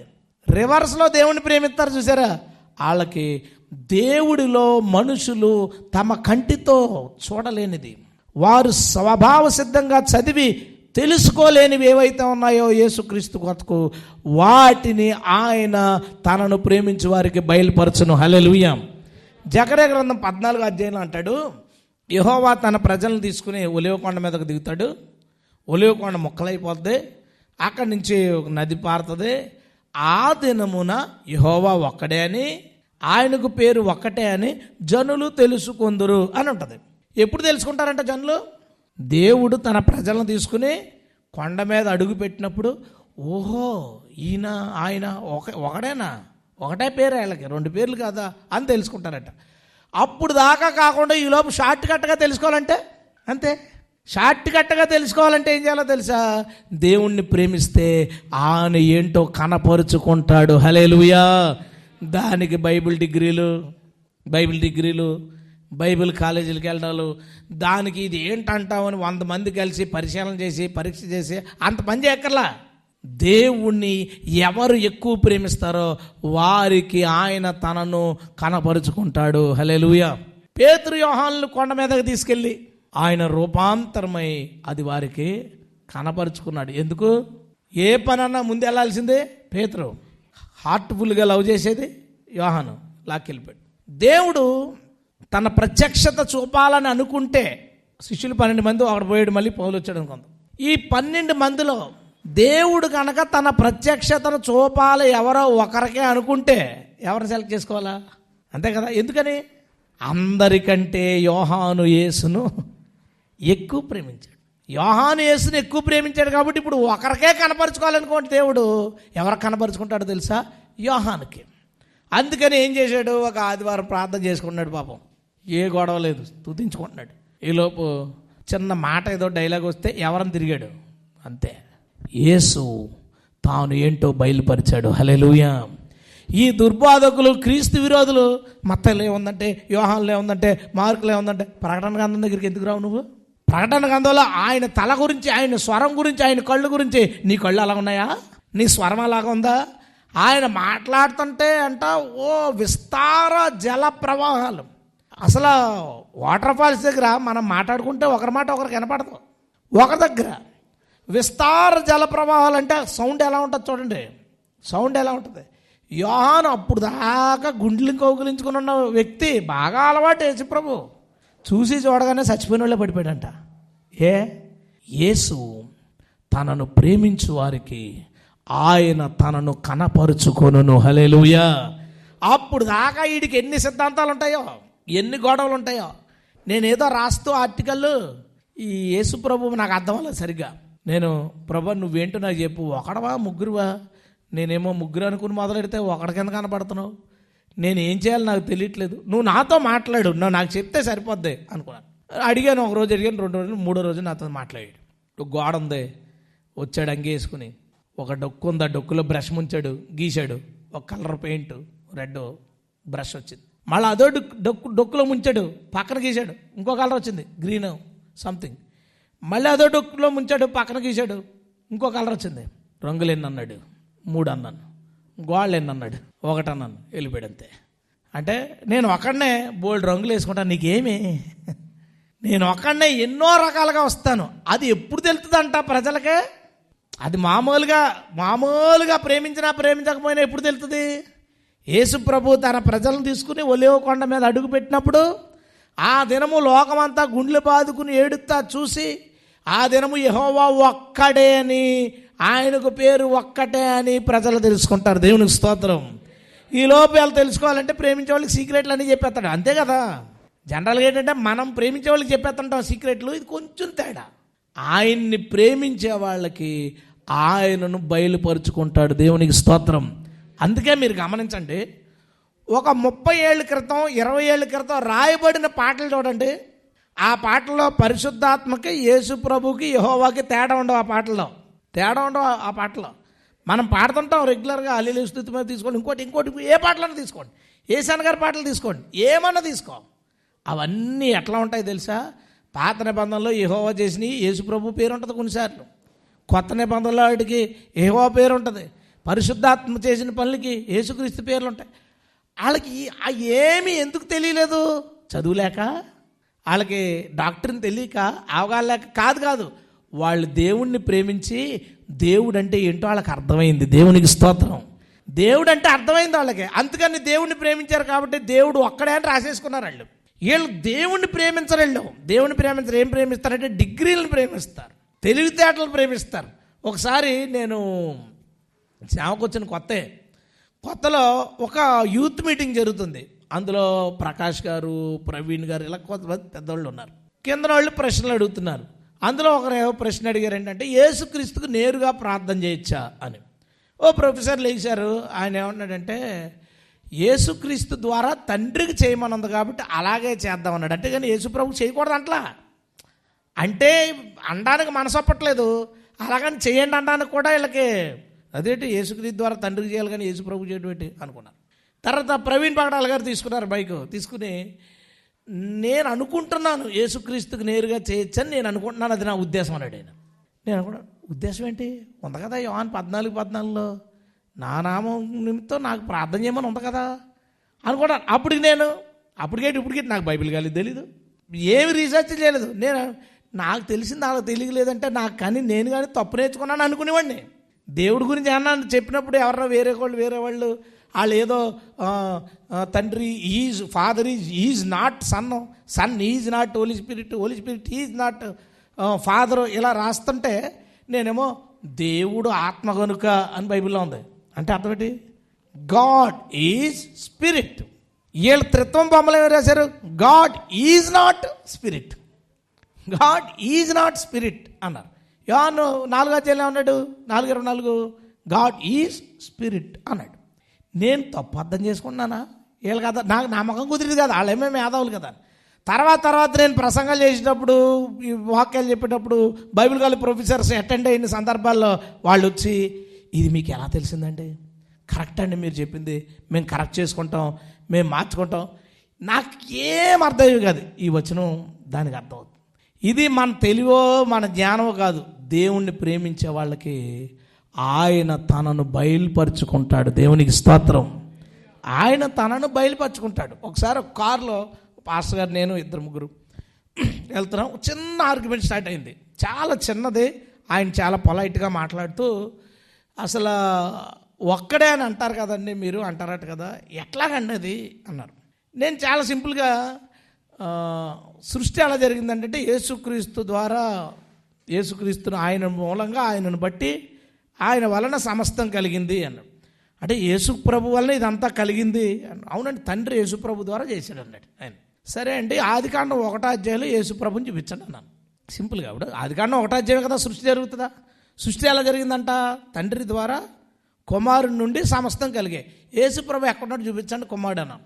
చదివాడు, చూశాడు, ఆలోచించాడు. నేను అన్నాను, వెలుగు కలుగ్గాక అని అన్నాడా అండి, అనుకున్నాడా? అన్నాడు. అంటే అదేంటి? వాక్ ఎవరు? యేసుప్రభు. అంటే తండ్రి నోట్లోంచి వచ్చిన మాట యేసుప్రభు అయినప్పుడు ఈయన అయినా వేరేలా అవుతాడు. అలా ఉండిపోయాను, కళ్ళల్లో నీళ్ళు పెట్టేసుకుని, నిజమే అండి, నిజమే. ఆయన ఆనందం ఏంటంటే కన్ఫ్యూజన్ పోయింది ఆయనకి. అప్పుడు దాకా ఇదా అదా అన్న కన్ఫ్యూజన్ అంతా పోయింది. నేను ఎంత భలే పాయింట్, భలే వచ్చిందిరా సడన్గా అని అనుకుంటాను. ఇది అంత సడన్ కాదు, ఏమీ కాదు. దేవుడు తనను ప్రేమించే వారికి ఆయన బయలుపరుచుకుంటాడు. హల్లెలూయా. ఇక సందేహాలు ఉండవు, ఏముండవు. అందుకనే పూర్వ భక్తుల్లో ఏ సిద్ధాంతం పెట్టలేదు వాళ్ళు. ట్రినిటీ గురించి, వన్నెస్ గురించి గొడవలు లేవు వాళ్ళకి. ఎందుకో తెలుసా? వాళ్ళకి దేవుడు తెలుసు. దేవునికి స్తోత్రం. దేవుడు బయలుపరుచుకున్నాడు. ఎందుకంటే వాళ్ళు క్యాస్ట్ వదిలేసుకున్నారు దేవుడి కోసం, దెబ్బలు తిన్నారు దేవుడి కోసం, ఊరు వదిలి ఎక్కడికో పోయారు. వీళ్ళు ఉద్యోగం చేసుకుంటా ప్రొఫెసర్గా ఉంటాడు, లేదా ప్రొఫెసర్గా చెప్పడానికి అది జీతం తీసుకుంటూ ఉంటాడు, లేదా బాగా అంతా నేర్చుకుని ఓ పక్కన జాబ్ చేసుకుంటా సేవ చేస్తారు, లేదా వాళ్ళ నాన్నగారి సేవని వీళ్ళు చేస్తారు. దేవుడు, దేవా నన్ను ఎక్కడ పంపుతావు అని చెప్పిన చోటకి ఏదో మూలకపోయి, ప్రభువా నన్ను వాడుకో అని చెప్పి దేవుణ్ణి ప్రేమిస్తే తప్ప బతకడానికి కుదరని సిచ్యువేషన్ వస్తుంది చూసావా? వాళ్ళకే దేవుడు అంటే ఏంటో తెలుస్తుంది. దేవునికి స్తోత్రం. ఇది ఎంత పెద్ద అడ్వాంటేజ్ అంటే, యేసు ఏంటో మనకు తెలియాలంటే యేసును ప్రేమిస్తే తప్ప కుదరదు. యేసును ప్రేమించిన వాళ్ళు పెద్ద సంస్థలు ఉన్నా యేసు గురించి ఏమీ తెలియకపోవడానికి కారణం ఏంటి? నాలాంటి చిన్న వాళ్ళు, నేను ఎవడెవడకు తెలుసు, నాలాంటి చిన్న వాళ్ళు కూర్చుని డిబేట్లో యేసు ప్రభు వ్యతిరేకంగా మాట్లాడే వాళ్ళు డిబేట్లో 2 ప్రశ్నలు అడిగితే సమాధానం చెప్పలేక వాళ్ళు నోరు మూసుకుని పోవడం ఏంటి? కారణం ఏంటో తెలుసా? వాళ్ళు యేసును ప్రేమించకపోవడం వలన యేసు అంటే తెలియలేదు. యేసును ప్రేమించు, నువ్వేం తెలుసుకోక్కర్లేదు, ఆయన తనను బయలుపరుచుకుంటాడట. దేవునికి స్తోత్రం. హల్లెలూయా. ఆయన ఏంటో కనపరుచుకుంటాడట. తర్వాత విషయం చూద్దామండి. 6వ విషయం మనం చూద్దాం. యాకో పత్రికలో మనకి జీవ కిరీటం గురించి ఒక మాట ఉంటుంది. ఐడియా ఉందా మీకు? 1వ అధ్యాయంలో ఎవరికే జీవ కిరీటం? శోధన సహించిన వాడు ధన్యుడు, అతనికి జీవ కిరీటం ఇస్తాడు. రైట్. 1:12 మళ్ళీ చదువుదాం ఈసారి దాన్ని. శోధన సహించువాడు ధన్యుడు, అతడు శోధనకు నిలిచిన వాడై ప్రభువు తనను ప్రేమించు వారికి వాగ్దానం చేసిన జీవ కిరీటం పొందును. అసలు ఈ జీవ కిరీటం వాగ్దానం ఎవరికే? శోధన సహించిన వాళ్ళకి. మళ్ళీ చదవండి. దేవుణ్ణి ప్రేమించే వాళ్ళకి జీవ కిరీటం ఇస్తానని వాగ్దానం చేశాడట. శోధన సహించే వాళ్ళు కూడా ఇస్తాడట. అది అసలు ప్రామిస్ ఎవరిదట? అది ఎలా మిస్ అయిపోయాం చూసారా? ఎలా మిస్ అయిపోయాం చూసారా? చూడండి, ఇప్పుడు శోధన సహించేవాడు ధన్యుడు, అతడు శోధనకు నిలిచినవాడై ప్రభువు తనను ప్రేమించు వారికి వాగ్దానం చేసిన జీవ కిరీటము పొందును. దేవునికి స్తోత్రం. దేవుణ్ణి ప్రేమించే వారికి దేవుడిచ్చే మరొక బహుమానం ఏంటో తెలుసా? జీవ కిరీటం. అంటే అతనికి చావడు, ప్రభుతో నిత్యము ఉంటాడు. మనం చిన్నప్పుడు ఏంటంటాం, ఒక ఆత్మ రక్షిస్తే ఒక కిరీటం ఇస్తారు, అక్కడ ఒక ఆత్మ రక్షిస్తే ఒక కిరీటం ఇస్తారు అని మనం వింటాం సువార్త చేయడం. అయితే నీకు సువార్త చేయడానికి కొంచెం సిగ్గు అవ్వచ్చు, లేదా నువ్వు ట్రై చేసినా ఎవరు రక్షించబడకపోవచ్చు. అయినా సరే కిరీటం తెచ్చుకోవడానికి ఒక దారి ఉంది. ఏంటది చెప్పండి అమ్మ గట్టిగా. యేసుక్రీస్తును ప్రేమించిన వారికి ఆయన జీవ కిరీటమును ఇచ్చును. హల్లెలూయా. ఇవన్నీ లిటరల్ కిరీటాలు కాదు, కానీ ఏదో ఘనత అక్కడ డెఫినెట్గా దానికి సంబంధించి ఏదో ఘనత ఉంటుంది. ఏమో లిటరల్ కిరీటం పెట్టినా పెడతాడు, ఎవడు కాదనగలం. అక్కడ పెద్దలు ఉన్నారు, కిరీటాలు ఉన్నాయి కదా వాళ్ళకి. కాబట్టి అలా మనకు కిరీటం ఇవ్వచ్చు, మనం చెప్పలేము. కానీ ఏదో ఒక స్పెషల్ మాత్రం ఉంటుంది. ఆ స్పెషల్ దేవుణ్ణి ప్రేమించడం వల్ల మనం పొందేసుకుంటాం. దేవుణ్ణి ప్రేమించడం వల్ల మనము పొందేసుకుంటాం. కాబట్టి దేవుణ్ణి ప్రేమించే వారికి జీవ కిరీటం వాగ్దానం చేయబడింది. హల్లెలూయా. వాగ్దానం చేశాడు, ఇది మీకు ఇస్తాను అని. ఎన్ని విషయాలు చెప్పుకున్నాం? 6 విషయాలు చెప్పుకున్నాం. రైట్, 7వ విషయానికి వద్దాం. ఎఫెసీ పత్రిక 6వ అధ్యాయం. ఎఫెసీ పత్రిక 6వ అధ్యాయం 24వ వచనం. మన ప్రభువైన యేసుక్రీస్తును శాశ్వతమైన ప్రేమతో ప్రేమించు వారందరికీ ఏం కలుగుద్దట? కృప కలుగునుగాక. హల్లెలూయా. యేసుక్రీస్తును శాశ్వతమైన ప్రేమతో ప్రేమించు వారందరికీ దేవుడు ఏమిస్తాడంట? కృప ఇస్తాడట. అంటే 7వది, యేసు ప్రభువుని ప్రేమించడం వల్ల మనకి దక్కే వాటిలో ఒకటి అన్నీ సమకూరుస్తాడు. వాడు అప్పటికప్పుడే మనకి దయచేసేస్తాడు, తర్వాత తప్పిస్తాడు, కాపాడుతాడు, తర్వాత ఆయన తనని కనబరుచుకుంటాడు, జీవ కిరీటం ఇస్తాడు. ఆఖరిగా ఇంకో మాట రాశాడు. ఆఖరిగా అంటే ప్రసంగానికి ఆఖరి కాదు, రోజు కంగారు పడకండి. అసలు కంగారు పడద్దు ఈరోజు. నేను ముందే చెప్పాను కదా మీకు, డిస్క్లైమర్ వేసాను. రైట్, ఏం రాశాడు అక్కడ? కృప కలుగును, కృప కలుగును. అసలు అదే కదండి ఆధారం అన్నిటికీ. కృపే ఆధారం. 500కి 5 ఇచ్చారనుకోండి, ఎలా లెక్కెడతాం? ఎంతసేపు లెక్కెడతాం అసలు? ఒకటే అది. పైనుంచే మనం చెప్పుకున్నది తెలుసు ఎన్నంటే 6, కానీ 7వది ఏంటో తెలుసా? 500 కట్ట. లెక్కెట్టుకోవడం. కృపలో ఎన్ని ఉంటాయి? దేవుని కృప అంటే ఆయన్ని ప్రేమించే వాళ్ళకి ఆయన కృప ఇస్తాడట. కృప అనేది ఏంటంటే ఒక 500 కట్ట అనుకోండి, లేదంటే డబ్బులు దాచబడిన ఒక దాన్ని తాళపు చెవి అనుకోండి. యేసు ప్రభు కృప ఇచ్చాడు అంటే తాళపు చెవి ఇచ్చాడు. ఇది ఓపెన్ చేస్తే ఏమున్నాయి దాంట్లో? 7వది కృప ఏంటంటే అనేక దీవెనలకు మూలమైంది. హల్లెలూయా. ఆ కృప ఎన్నో వాటిని తెచ్చిపెడుతుంది మనకి. 1, 2 కాదు. కృప మనకిస్తే ఆ కృప ఎన్నో వాటిని తెస్తుంది. ఏం తెస్తుంది కృప? 7 పాయింట్లు అయిపోయి కృప ఇస్తాడు దేవుడు. ఆ కృప ఏమి తెచ్చి పెడుతుంది, దాని గురించి మనం వెళదాం. మొదట దేవుని ప్రేమించడం వల్ల కృప వస్తుంది. కృప వలన ఏం జరుగుతుంది చూద్దాం ఆ విషయం. రోమపత్రిక, ఇది ఫస్ట్ పాయింట్ అనమాట. కృప వల్ల ఏం జరుగుతుంది. మళ్ళీ 8 లెక్కేసుకోకండి, ఇబ్బందిగా అనిపిస్తుంది మీకు. రోమపత్రిక 3వ అధ్యాయం. కృప మనకి ఏమిస్తుంది? 3వ అధ్యాయం 24వ వచనం. కాబట్టి నమ్మువారు ఆయన కృప చేతనే క్రీస్తు యేసునందలి విమోచన ద్వారా ఉచితంగా నీతిమంతులని తీర్చబడుచున్నారు. ఉచితంగా నీతిమంతులని తీర్చబడుచున్నారు. నీతిమంతులని తీర్చబడ్డం పెద్ద విషయమా? నీకో మాట చెప్తా.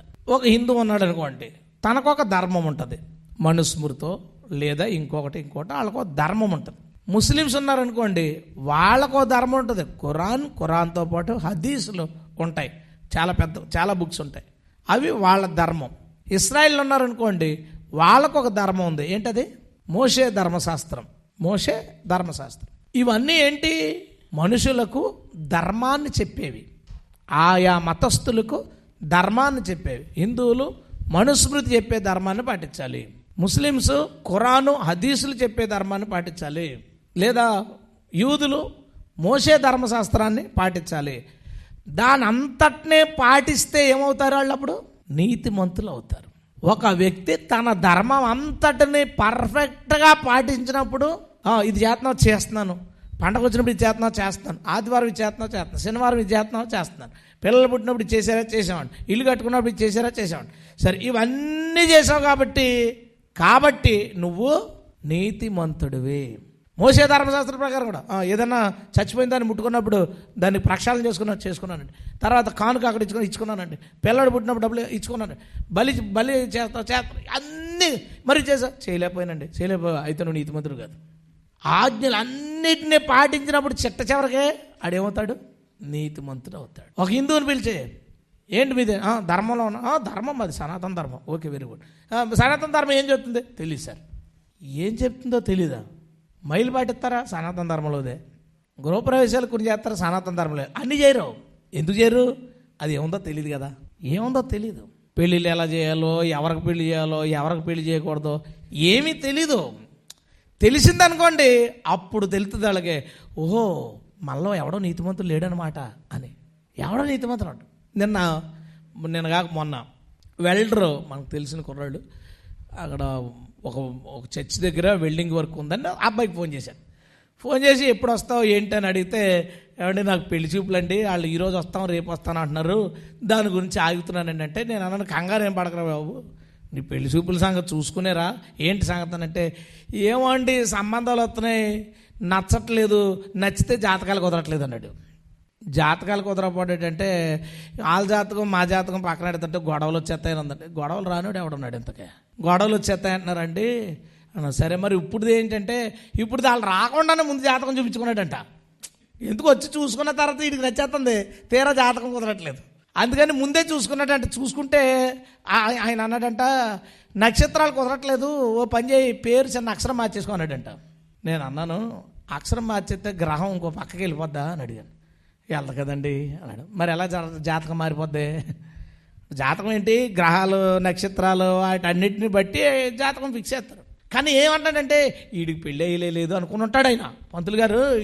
వీడికి ఆ పిల్ల కావాలన్నాడు, ఫోటో నచ్చేసి ఉంటుందని. ఆ అమ్మాయినేమో ఒక అక్షరం మార్చుకోమన్నాడంటే, ఇన్నో అక్షరం మార్చేసుకోమన్నాడంట. వీళ్ళిద్దరూ చేసుకుంటారు. రేపు గొడవ తాడి దగ్గరికి వెళ్తారా? వెళ్ళరు, పోలీసుల దగ్గర పోతారు. మామూలుగా జనరల్గా ఎవరు గొడవలు వచ్చినా ఈ ముహూర్తాలు జాతకాలు చూసినట్టు దగ్గరికి వెళ్తారా? వెళ్ళరు. ఆడు చెప్తే కానీ చేసుకోరు, కానీ గొడవ అయితే వాళ్ళ దగ్గరికి వెళ్ళరు. అసలు ఇది ఏంటి, దీన్ని ఎంతవరకు పాటించాలో తెలుసా అంటే తెలియదు వాళ్ళకి. అవన్నీ తెలుసుకున్నవాడు వీటన్నిటినీ చెయ్యాలా ఎలా రా బాబు అనుకున్నవాడు ఏం చేస్తాడంటే ఏ హిమాలయాలకో పోతాడు. ఎందుకంటే ఆడు వాళ్ళ కాదు, ఆడు వాళ్ళు హిమాలయాలకు పోయి అక్కడ చేయగలడంటే అక్కడ చేయలేడు. ఈ మతాలు, యోధా మతం కావచ్చు, హిందూ మతం కావచ్చు, ఇస్లాం మతం కావచ్చు, ఈ మతాలన్నిటికీ ధర్మాలు ఉన్నాయి. ఆ ధర్మాలన్నిటినీ పర్ఫెక్ట్గా ఎవడ ధర్మాన్ని ఆడు కరెక్ట్గా చేస్తాడో ఆ ధర్మం ప్రకారం వాళ్ళు నీతిమంతుడు. అయితే కృప ఏం చేస్తావు తెలుసా? దేవుని కృప ఏం చేస్తంటే, నువ్వు ఇది చేసావా చేసావా చేసావా చేసావా అని అడగడం. మనల్ని నీతిమంతులకి ఎలా అవుతామో చెప్తున్నాను. నువ్వు ఆ ధర్మంలో ఉన్నావు, రకరకాల పాపాల్లో పడిపోయావు, చర్చకొచ్చావు. చర్చకొచ్చిన తర్వాత పొరుగుని ప్రేమిస్తున్నావా? నాకు తెలియదు సార్. ఇంకా శత్రువుని నువ్వు ప్రేమిస్తున్నావా? నాకు తెలియదు సార్. ఇంకా దశమగం నాకు తెలియదు సార్. ఏమీ తెలియదు సార్. నీకేం తెలుసు? నువ్వు పాపివన్న సంగతి తెలుసు, నువ్వు చెడిపోయావన్న సంగతి తెలుసు. నీ పాపాలు ఒప్పుకో, ఈ రోజు నుంచి నువ్వు నీతిమంతుడివి. దేవునికి స్తోత్రం. మనం వాక్యాన్ని పాటించడం వల్ల నీతిమంతులు అవ్వం. మన పాత జీవితాన్ని విడిచిపెట్టడంతో నీతిమంతులుగా మనల్ని డిక్లేర్ చేస్తున్నాడు దేవుడు. దేవునికి స్తోత్రం. అంటే ఏ మతస్థుడికి ఆడి జీవితకాలం అంతా ప్రయత్నించినా జరగంది, కృప క్షణంలో మోకరించగానే చేసేస్తుంది. హల్లెలూయా! అంత గొప్పది కృప. అది ఎవరికి దొరుకుద్దంట? యేసయ్యని ప్రేమించిన వాళ్ళకి కృప దొరుకును. కృప మనుషులను నీతిమంతులుగా చేయను. ఇక అక్కడి నుంచి ఆడికి తెలిసింది వాక్యంలో ఏదో చేసుకుంటా పోవడమే. ఇక పాతవి చేయలేదు, అది చేయలేదు, అన్నీ చేస్తేనే కాదు, నీతిమంతులు అయిపోయావు నువ్వు. ఎప్పుడైతే ప్రభువుని నమ్మావో, నమ్మి నీ పాత జీవితాన్ని ప్రభా నీ కృపతో, నీ కృపలో నేను ప్రతిదీ అంగీకరిస్తానంటాడో యేసు ప్రభు అంటాడు, నువ్వు అన్ని చేసిన తర్వాత నీతిమంతుడు అవడం కాదు, నీ జీవితం నీతిమంతుడిగా ప్రారంభమవుతుంది. హల్లెలూయా! ఎంత అద్భుతమైన విషయం. నీతిమంతుడిగా ప్రారంభమవుతుంది. అందుకే బాప్తిసం పొందడానికి వస్తే అదేంటి నువ్వు బాప్తిసం, నీతి యావత్తు ఇలాగూ జరుగుట దేవుడు నిశ్చయించాడు. నీవు మునిగి లేవగానే నీతిమంతుడిగా నీ జీవితం ప్రారంభమైపోయింది. పాత జీవితాన్ని విడిచిపెట్టినప్పుడే నీతిమంతుడిగా నీ జీవితం ప్రారంభమైంది. ఇది ఏ మతానికి అవకాశమే లేని దాన్ని యేసయ్య కృప మన కొరకు చేసి పెడుతుంది. హల్లెలూయా. ఆయన మన మీద దయ చూపించి జాలిపడి మనల్ని నీతిమంతుడిగా చేస్తున్నాడు. ఇది మొదటి విషయం. కృప ద్వారా ఏమవుతాం? నీతిమంతులు అవుతాం. రెండో విషయం చూద్దామా? ఎఫెసీ పత్రిక 2వ అధ్యాయం 8వ వచనం. ఎఫెసీ పత్రిక 2వ అధ్యాయం 8వ వచనం. మీరు విశ్వాసము ద్వారా కృపచేతనే రక్షించబడి ఉన్నారు. ఇది మీ వలన కలిగింది కాదు, దేవుని వరమే. హల్లెలూయా. రక్షణ ఎలా వస్తుందటండి? విశ్వాసము ద్వారా కృపచేత. నేను నమ్ముతున్నాను. దేవుడు ఏం చేస్తాడంటే, సరే నీకు రక్షణ కావాలా? అవును, నేను నీ మీద దయ చూపుతున్నాను. కృప అంటే వస్తువు కాదు కదా, దేవుని దయ. నేను నీ మీద దయ చూపుతున్నాను, రక్షణ ఇస్తున్నాను. ఇక నిన్ను ఏ పాపం నిన్ను నాశనం చేయలేదు. దేవునికి స్తోత్రం. రక్షణ కలిగిస్తున్నాడు. రక్షణ ఎట్లాగా వస్తుంది? కృప ద్వారా. కృపకి ఎంత ఖర్చు పెట్టాలి? ఉచితం. దేవుణ్ణి ప్రేమించగానే కృప వస్తుంది. కృప నీతిమంతుడిగా చేస్తుంది. దేవుణ్ణి ప్రేమించడం వల్ల కృప నాకు దొరుకుతుంది. కృప ఏం చేస్తుందో తెలుసా? నాకు రక్షణనిస్తుంది. అంటాం, నేను ఆ పాస్టర్ గారితో రక్షణ తీసుకున్నాను, కంగారు పడకు, అలా అనుకో. నాకు ఎవరు రక్షణ ఇచ్చారో తెలుసా అంటాడు ఒక్కొక్కడు. ఒరే బాబు, వాళ్ళు ఇచ్చేది కాదురా బాబు, అదేమి ఫ్యాక్టరీలో తయారయ్యేది కాదు. అది దేవుణ్ణి ప్రేమించే వారికి దేవుడు ఉచితంగా ఇచ్చే సెక్యూరిటీ, అది ప్రొటెక్షన్. అది దేనికంటే నువ్వు నరకానికి వెళ్ళిపోకుండా, నిన్ను చీకటి శక్తులు నిన్ను పాడు చేయకుండా, ఇబ్బంది పరచకుండా దేవుడు నీకు కాపుదలగా ఉంటాడు, నిన్ను రక్షిస్తాడు. దేవునికి స్తోత్రం. రక్షణ కృప వలన ఉచితంగా దొరుకుతుంది. కృప ఎలా వస్తుంది? దేవుణ్ణి ప్రేమించడం వల్ల కృప వస్తుంది. కృప మనకి రక్షణ ఇస్తుంది. మూడో విషయం నేను మీకు చెప్తాను. కొరింథీయులకు రాసిన 2వ పత్రిక 12వ అధ్యాయం. మనకు తెలుసు కదా, పౌలు తెగ ప్రార్థన చేస్తుంటాడు ఒక విషయం కోసం. ప్రభువా, నా శరీరం చాలా బలహీనంగా ఉంది, నాకు ఈ రోగం వచ్చింది, ఈ ఇబ్బంది పడుతున్నాను నాకు నువ్వు ఏం చేస్తావో తెలియదు, నాకు స్వస్థత కావాలన్నాడు. ఫస్ట్ సారి అయిపోయింది, రెండోసారి అయిపోయింది, మూడోసారి అయిపోయింది. ఈసారి ప్రభు ప్రత్యక్షం ఏమన్నాడు? నా కృప నీకు చాలు. ఎందుకు చాలు ప్రభా? కంటిన్యూషన్ చెప్పాడు. బలహీనతలయందు నా శక్తి పరిపూర్ణమగుచున్నదని. దేవునికి స్తోత్రం. నా కృప నీకు చాలును, బలహీనత యందు నా శక్తి పరిపూర్ణమగుచున్నది. దేవునికి స్తోత్రం. కృప ఏం చేస్తావు తెలుసా? నీవు ఏ విషయాల్లో బలహీనుడువో ఆ విషయంలో నిన్ను బలపరుస్తుంది. బలహీనతలో నీకు బలం ఇచ్చేది కృప. బలహీనతలో నేను శరీరంతో గట్టిగా పనిచేయలేను అని అనుకున్నావా? ప్రభువా, నాకు నీ కృప దయచేయి. కృప నీలో ఉండి కష్టపడుతుంది. చెప్తాడన్నమాట. అయినా నువ్వు ప్రయాసపడింది నేను కాదు, నా యందున్న దేవుని కృప అపరిమితంగా కృషి చేసిన. దేవునికి స్తోత్రం. చూడండి, పౌలు అంత అద్భుతమైన పరిచర్య చేయడానికి, పౌలు తన బలహీనతల్లో కూడా అంత బలంగా పనిచేయడానికి కారణం ఏంటో తెలుసా? పౌలు యేసుప్రభుని ప్రేమించాడు, యేసుప్రభు కృప ఇచ్చాడు. కృప మిగతా పనులన్నీ చక్కబెడేసింది. హల్లెలూయా. దేవుణ్ణి ప్రేమించండి. దేవుణ్ణి ప్రేమిస్తే కృప దొరుకుతుంది. కృప దొరికిందంటే నీ వీక్నెస్లే నీకు బలం అయిపోతాయి. నువ్వు ఇక్కడ ఇది నాకు సాధ్యం కాదు, ఇది నేను నేర్చుకోలేను, వీళ్ళ ముందు నేను పెద్దోళ్ళ ముందు నిలబడి నేను మాట్లాడలేను, లేదా నేను ఈ పరిచయం చేయలేను, లేదా నేను దీన్ని జయించలేను. నువ్వు ఎక్కడైతే నువ్వు వీక్ అనుకుంటున్నావో దేవుని కృప అక్కడ నిన్ను బలవంతుని చేసి నీవు జయించలేని దాన్ని జయించే శక్తి ప్రభు నీకు ఇస్తాడు. దేవునికి స్తోత్రం. ఎలాగా? దేని ద్వారా చెప్పండి? దేవుని యొక్క కృప ద్వారా. ఆ కృప ఎట్లా వస్తుంది? యేసు ప్రభుని ప్రేమించడం వల్ల. ఆయన్ని ప్రేమించడం వల్ల కృప వస్తుంది.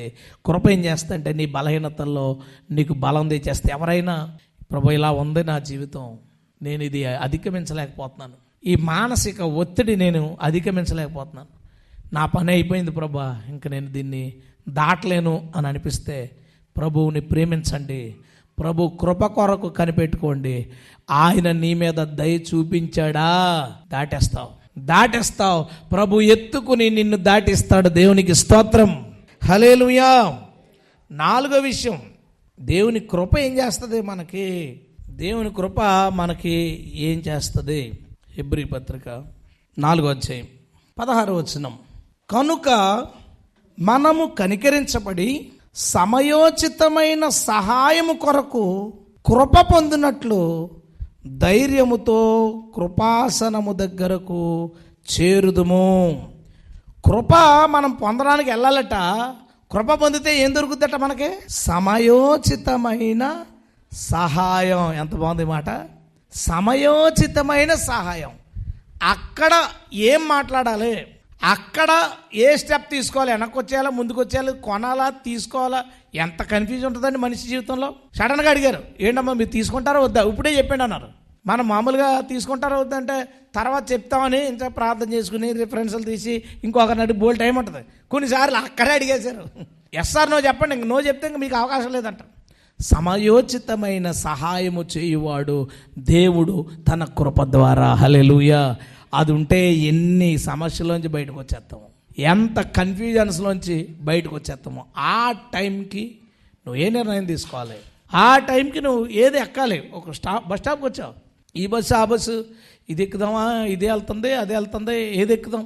చిన్న విషయం, ప్రభా నాకు కొంచెం లీడ్ చేయి. దేవుని కృప నీకు సరైన లీడింగ్ ఇచ్చి నిన్ను నడిపిస్తుంది. హల్లెలూయా. ఎలాగా? సమయోచితమైన సహాయము. దేవుని యొక్క కృప మనకి ఇచ్చును. దేవుని కృప సమయోచితమైన సహాయం వస్తుంది. ఆ కృప ఎలా వస్తుంది? దేవుణ్ణి ప్రేమించడం వల్ల. మనం దేవుణ్ణి ప్రేమిస్తే కృప వస్తుంది. కృప సమయోచితమైన సహాయాన్ని మనకి అందజేస్తుంది. హల్లెలూయా.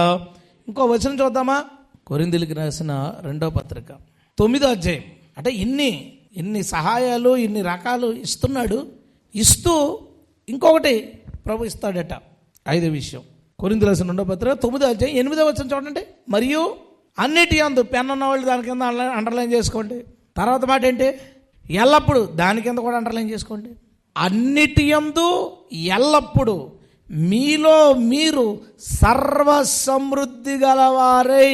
అంత పెద్ద ప్రామిస్ అండి. అన్నిటిలోనూ అట, మళ్ళీ సీజన్ అన్సీజన్ లేదంట, ఎల్లప్పుడూ మీలో మీరు సర్వ సమృద్ధి గలవారై ఉత్తమమైన ప్రతి కార్యము చేయుటకు దేవుడు మీ ఎడల సమస్త విధములైన కృపను విస్తరింపజేయగలడు. హల్లెలూయా. కృప ఏం చేద్దంట నీకు? 2 పెద్ద ప్రామిస్లు. ప్రామిస్ నెంబర్ 1, అన్నిటి యందు సర్వ సమృద్ధి. పాయింట్ నెంబర్ 2, అన్ని వేళలా. ఇది ఎంత పెద్ద విషయం. అన్నిటి యందు సర్వ సమృద్ధి, అన్ని వేళలా సర్వ సమృద్ధి. మనలో మనకే అంటే వెళుతుంటుంది, దుఃఖం ఉంటుంది, అశాంతి ఏముండవు. అన్నిటి యందు అన్ని వేళలా మనలో మనము సర్వ సమృద్ధి గలవారం అయ్యేలాగా దేవుడు తన కృపను విస్తరిస్తాడట. ఆమేన్. అంటే నీకు అన్నిటి యందు అన్ని వేళలా సర్వ సమృద్ధి ఇచ్చే కృప దేవుణ్ణి ప్రేమించడం ద్వారా నువ్వు పొందుకుంటావు. కృప అంటే దేవుడు నీ మీద దయ చూపించడం అంటే చిన్న విషయం కాదు. అది వాళ్ళకి నా మీద మేమంటే చాలా ప్రేమ అండి, చాలా దయ అండి, చాలా చేయాలంటే వాళ్ళు వండుకున్న ఫుడ్ వస్తుంది మన దగ్గరికి, వాళ్ళు కొనుక్కున్న బట్టలు వస్తాయి మన దగ్గరికి, ఇంకా వాళ్ళ ఇంట్లో ఏదైనా సెలబ్రేషన్ జరిగితే అవి మన దగ్గరికి వస్తూనే ఉంటాయి. మన మీద బాగా డబ్బు ఉన్న వాళ్ళు ఎవరికైనా దయ ఉందనుకోండి, ఇంకేంటి మనకి ఏం కొదువు, ఏముండదు కొదువు. అలాంటిది సృష్టికర్తగా మన మీద దయ కనికరం కలిగితే మనకి కొదువే ఉంటుందండి. అందుకనే ఎలా రాశాడండి అసలు, ఎలాంటి ప్రామిస్ అండి ఇది.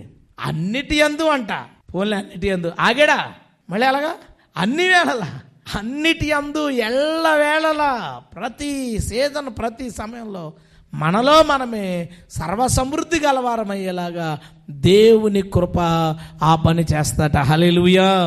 దేవుని కృప అంత గొప్ప పనులు చేయగలదు. ఇంకో పని చేస్తుంది రోమపత్రిక. ఇది పాయింట్ నెంబర్ 6.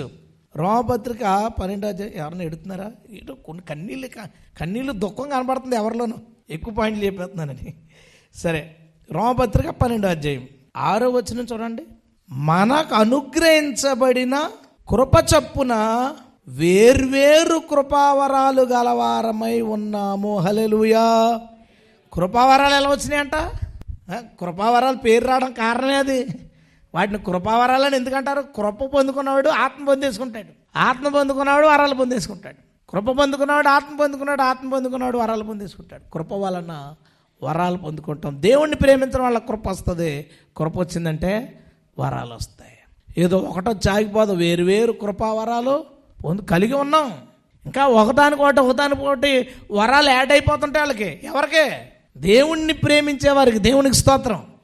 ఇంక ఇది అస్సలు మర్చిపోవద్దు. దేవుణ్ణి ప్రేమించే వారికి ఆత్మవరాలకు లోటు ఉండదు, ఆత్మవరాలు వినియోగానికి లోటు ఉండదు.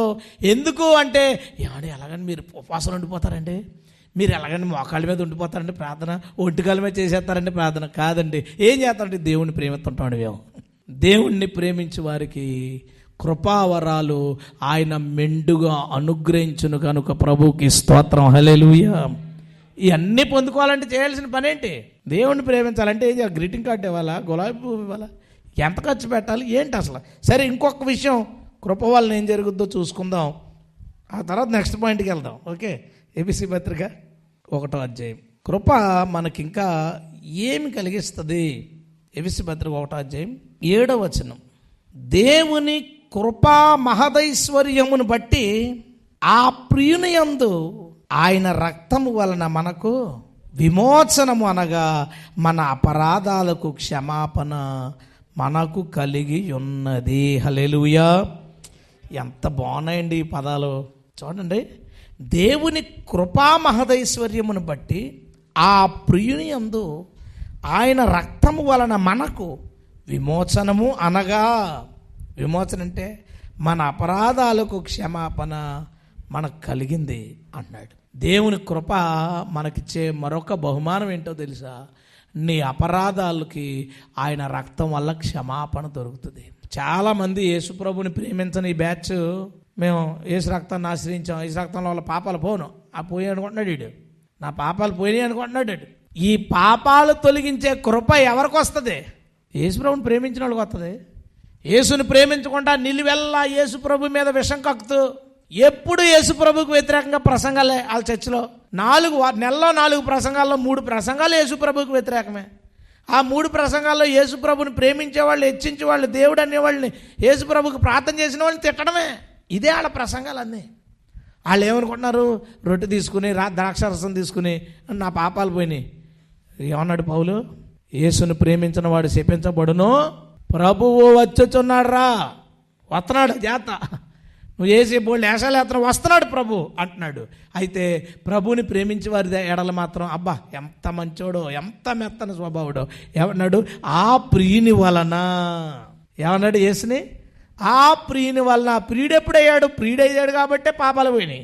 ప్రియుడెప్పుడయ్యాడంటే ప్రేమించాడు కాబట్టి ప్రియుడయ్యాడు కాబట్టే ఆ ప్రియుని రక్తమందు మనకి క్షమాపణ. హల్లెలూయా. ఎంతమంది ఈ మాట చెప్పగలమండి? యేసు నా ప్రియుడని. కాంపిటీషన్ యేసు నా ప్రియుడు పాట గురించి అనుకున్నారు కనుక, యేసు నా ప్రియుడని పాట పాడితే ప్రేమించినట్టు కాదు. యేసయ్య మీద ప్రేమ నిజంగా ఉంటే ఎవరిని పాడినా పాడకపోయినా ప్రేమ, ప్రియులే వాళ్ళు. యేసుని పౌలు ఎంత బాగా మాట్లాడాడు. ఆ ప్రియుని యందు మనకి మన పాపాలకు విమోచన కలుగుతుంది. ఎందుకంటే ఆయన్ని ప్రియుడు అనుకున్న రోజునే నా మీదకి కృప వచ్చింది. హల్లెలూయా. కృప వచ్చిన తర్వాత మన ఇష్టం, అది అపరిమితంగా మనలో కష్టపడేది దేవుని కృపే, దేవుని దయ్యే. కాబట్టి కృప మళ్ళీ ఎన్ని విషయాలు తెచ్చిపెట్టింది మనకి? 7 విషయాలు. మొత్తం దేవుణ్ణి ప్రేమించడం వల్ల మనకి ఎన్ని కలుగుతున్నాయి? మేలులు 14 మేలులు. 7 ప్రేమించడం వల్ల డైరెక్ట్గా వచ్చి, అందులో 7వది అది 500 కట్టలా చెప్పాను కదా, ఇంకా లెక్కెడితే బోళ్ళు వచ్చేస్తాయి కృపలో. కృప మనకు బోధిస్తుంది అంటాడు, ఇలా ఉండాలి అలా ఉండాలని మనకు చెప్తుంది అంటాడు. ఇంకా ఎన్నో విషయాలు 500 కట్టలాగా లెక్కెట్టమే, అలా 100 వచ్చే వరకు ఆ కట్ట అవ్వదు. అలా దేవుని కృప మనకు అనేక ఆశీర్వాదాలు తెచ్చిపెడుతుంది. ఈ 14 దీవెనలో ఎవరికి? దేవుణ్ణి ప్రేమించే వాళ్ళు. గట్టిగా చెప్పాలి ఈ మాట. దేవుణ్ణి ప్రేమించే వారికి ఈ 14 దీవెనలని దేవుడు ఇస్తాడు. దేవునికి స్తోత్రం. మరి దేవుణ్ణి ప్రేమించడం అంటే ఏంటి సరే తెలియద్దా? నెక్స్ట్ ఇప్పుడు అది తెలుసుకోకపోతే ఇవన్నీ తెలుసుకోవడం వల్ల ఏంటి ప్రయోజనం? అమ్మ మీ ఇంట్లో 15 సంవత్సరాలు 16 సంవత్సరాలు నిన్న అమ్మాయి ఉంటే పెళ్ళికి వచ్చేలాగా గవర్నమెంట్ 5 లక్షలు ఇద్దంటే అవునండి థ్యాంక్స్ అని పోతే వస్తాయా? ఎలాగండి? ఎక్కడ అప్లై చేసుకోవాలి, ఎక్కడ ఇవ్వాలి, ఏం చేయాలి, చేస్తే వస్తాయి. సో 14 విషయాలు ఉన్నాయి. 14 ఆశీర్వాదాలు దేవుణ్ణి ప్రేమించే వాళ్ళకి. దేవుణ్ణి ప్రేమించడం అంటే ఏంటి? దేవుని ఎడల ప్రేమను ఎలా చూపించగలుగుతాం? ఎందుకు ఈ మాట అంటున్నానంటే, ఒక్కొక్కరు సైకాలజీ ఒక్కొక్కలా ఉంటుంది. ఒక్కొక్కరు కోణంలో ప్రేమించడానికి ఒక్కొక్క అర్థం ఉంటుంది. ఒక హస్బెండ్ అనుకుందాం, బహుశా హస్బెండ్ ఏమనుకుంటాడంటే, నా భార్యకి దగ్గిందంటే ట్యాబ్లెట్ అందుబాటులో ఉండాలని ఒక ట్యాబ్లెట్ జ్వరం వచ్చిందంటే ఒక ట్యాబ్లెట్ పడేసి అలాగా తెగిందంటే బ్యాండేజ్, తర్వాత వాళ్ళకి తినడానికి, ఇంట్లో ఉండడానికి, ఇంట్లో ఖర్చులకి, వాళ్ళ చీరలకి ఏం కావాలో అన్నీ సమకూర్చి ఇవ్వాలి అని అనుకోవచ్చు. దానికోసం కష్టపడాలి, అది తేవాలి, ఇది తేవాలి, ఇబ్బంది అయినా షాప్కి వెళ్ళి తేవాలని అనుకోవచ్చు.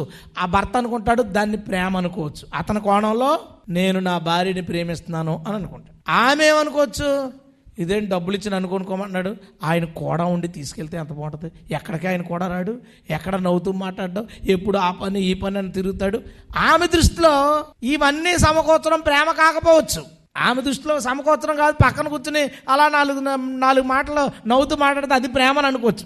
ఇప్పుడు మన అందరికీ తల్లిదండ్రులు ఉన్నారు కదా, ఈ తల్లిదండ్రులు సంగతి ఏంటంటే కొంతమంది మన కోణం నుంచి మనం ఏమనుకుంటామంటే, నాన్న ఏమన్నా చెప్పాడంటే చేయాలి, చేసి వాళ్ళకి ఇద్దాం అని కొంతమంది అనుకుంటారు. దాన్ని ప్రేమని వీళ్ళు అనుకుంటారు. కానీ మన తల్లిదండ్రులు కొంతమంది ఏమంటే, ఎవరైతే దగ్గరికి వచ్చి కూర్చుని నాన్న అంటే ఆడికే రాసేస్తాను ఇల్లు అనుకుంటాడు, అది ప్రేమ అనుకుంటాడు. ఆ కూతురు ఎక్కడికో వెళ్ళిపోయింది, మళ్ళీ అప్పుడప్పుడు వస్తుంది కదా, వచ్చి అమ్మా ఇదిగో అమ్మ పెరుగు తెచ్చాను, పెరుగు తెచ్చావా, ఈ బంగారం పట్టుపోను వాడు. ఏంటి పెరుగుకి బంగారం, అంతే మరి లెక్కలు అలాగా ఉంటాయి ఆడవాళ్ళు లెక్కలన్నీ.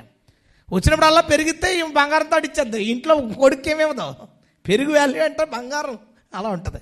ఆవిడ దాన్ని ప్రేమ అనుకుంది, అది వీడికి తెలియలేదు పాపం. వీడేమో తెచ్చి పెడుతున్నాం చూస్తున్నాం కదా అనుకుంటారు. అలాగా ప్రేమ అనేది ఒక్కొక్కరు కోణంలో ఒక్కోలా ఉంటుంది. దేవుని కోణంలో ప్రేమ ఏంటి, మన కోణంలో బహుశా నేను ఆదివారం చచ్చి మానండి, అసలు కానుక జీతం రాగానే 10వ వంతు టక్కమని ఇచ్చేస్తానంటే ఇది మన కోణంలో దేవుణ్ణి ప్రేమించడం కావచ్చు. దేవుడు తన కోణంలో దేవుణ్ణి ప్రేమించడం ఏమని అనుకుంటున్నాడో, దేవుణ్ణి ప్రేమించడం అంటే ఏంటి, ఎలా ప్రేమించాలని దేవుడు కోరుకుంటున్నాడో ఆయన కోణంలో చూడడానికి ప్రయత్నం చేద్దాం. దేవుడు ఈ విషయం కూడా మనతో మాట్లాడును గాక. ఇంకా గట్టిగా చెప్పండి ఆమెను. ఎందుకంటే ఇప్పుడు పల్లవ పాడి మళ్ళీ మిమ్మల్ని రీఛార్జ్ చేసే అంత టైం మనకు లేదు. కాబట్టి గట్టిగా స్తోత్రం చెల్లిద్దాం, హల్లెలూయా. మళ్ళా చెల్లిద్దాం, హల్లెలూయా, హల్లెలూయా. దేవుణ్ణి ప్రేమించడం అంటే ఏంటి, ఎలా ప్రేమించాలని దేవుడు కోరుకుంటున్నాడు. మత్తయి సువార్త 22వ అధ్యాయం. అందుకు యేసు 37వ వచనం. మత్తయి సువార్త 22వ అధ్యాయం 37వ వచనం. అందుకు ఆయన నీ పూర్ణ హృదయముతోనూ, నీ పూర్ణ ఆత్మతోనూ, నీ పూర్ణ మనస్సుతోనూ నీ దేవుడైన ప్రభువును ప్రేమించాలి. మళ్ళా చెప్తున్నాను చూడండి, నీ పూర్ణ హృదయముతోనూ, నీ పూర్ణ ఆత్మతోనూ, నీ పూర్ణ మనస్సుతోనూ నీ దేవుడైన ప్రభువుని ప్రేమించవలను. హృదయం ఏంటి, ఆత్మ ఏంటి, మనసు ఏంటి? హృదయం ఏంటి, ఆత్మ ఏంటి, మనసు ఏంటి? మళ్ళా ఎలా అంట, భాగం కాదంట, పూర్ణ హృదయం, పూర్ణ ఆత్మ, పూర్ణ మనస్సు, వీటితో దేవుణ్ణి ప్రేమించాలంట.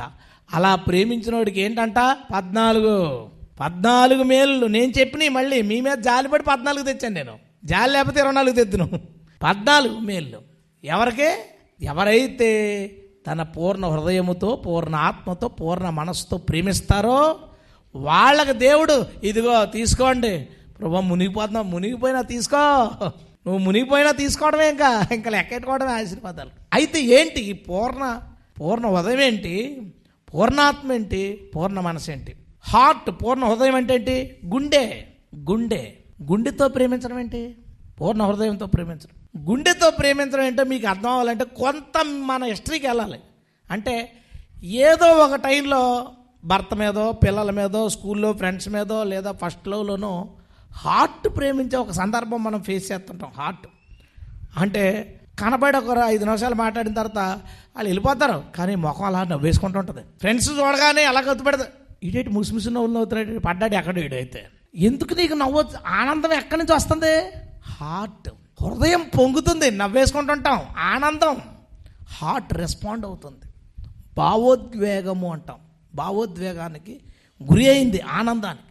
లేదా ఇలా అలా ఉన్నావు అంటే ఏం లేదురా బాగా తిన్నాను రా, హెల్త్ అయినా బాగానే ఉందిరా, ఇంట్లో ఏమైనా తిట్టారు, లేదు తిట్టలేదురా, డబ్బులు అయినా అవసరం లేదురా, మరి అలా ఉన్నాడురా, ఆ అమ్మాయి ఫోన్ చేయలేదురా, అన్నీ ఉన్నాయి కానీ ముఖంలో ఆనందం లేదు. ఎందుకు? హార్ట్ బాధపడుతుంది. హార్ట్ మాట్లాడలేదు నేను, లేదా ఆయన ఫోన్ చేయలేదు నాకు, ఈ ఇతని కాంటాక్ట్లో లేదు, ఏమైంది? Heart respond. షేర్ చేసుకోవాలి, లేదా వాళ్ళు ఏమన్నా అంటే దుఃఖపడడం, వాళ్ళ కాంటాక్ట్ లేదంటే ఫీల్ అవ్వడం, లేదా వాళ్ళు మాట్లాడారంటే ఆనందం, వాళ్ళు ఏదన్నా ఇస్తే అస్తమానం దాన్ని చూసుకోవడం. అది 20 రూపాయలు ఎడితే వచ్చేది, అది 20 రూపాయలు చాక్లెట్, అది ఏం కాదు, కానీ అది వాళ్ళ చేతిలోంచి వచ్చింది. అందుకని ఏమవుతుంది, హార్ట్ ఆనందపడిపోయి పొంగిపోతుంటుంది. దేవుడు ఏమన్నాడు తెలుసా, నాకు అక్కడి నుంచి కావాలి ప్రేమ, నీ పూర్ణ హృదయం. మళ్ళీ అందులో పార్ట్ కాదు, నీ పూర్ణ హృదయం అంటే నీ హార్ట్ అంతా రెస్పాండ్ అవ్వాలి. నా గురించి పాడుతుంటే నీ హార్ట్ కనెక్ట్ అయి పాడాలి. నన్ను ఆరాధిస్తుంటే నీ హృదయంతో దాని ఆరాధన రావాలి. నాతో మాట్లాడేటప్పుడు నీ హృదయం మాట్లాడాలి.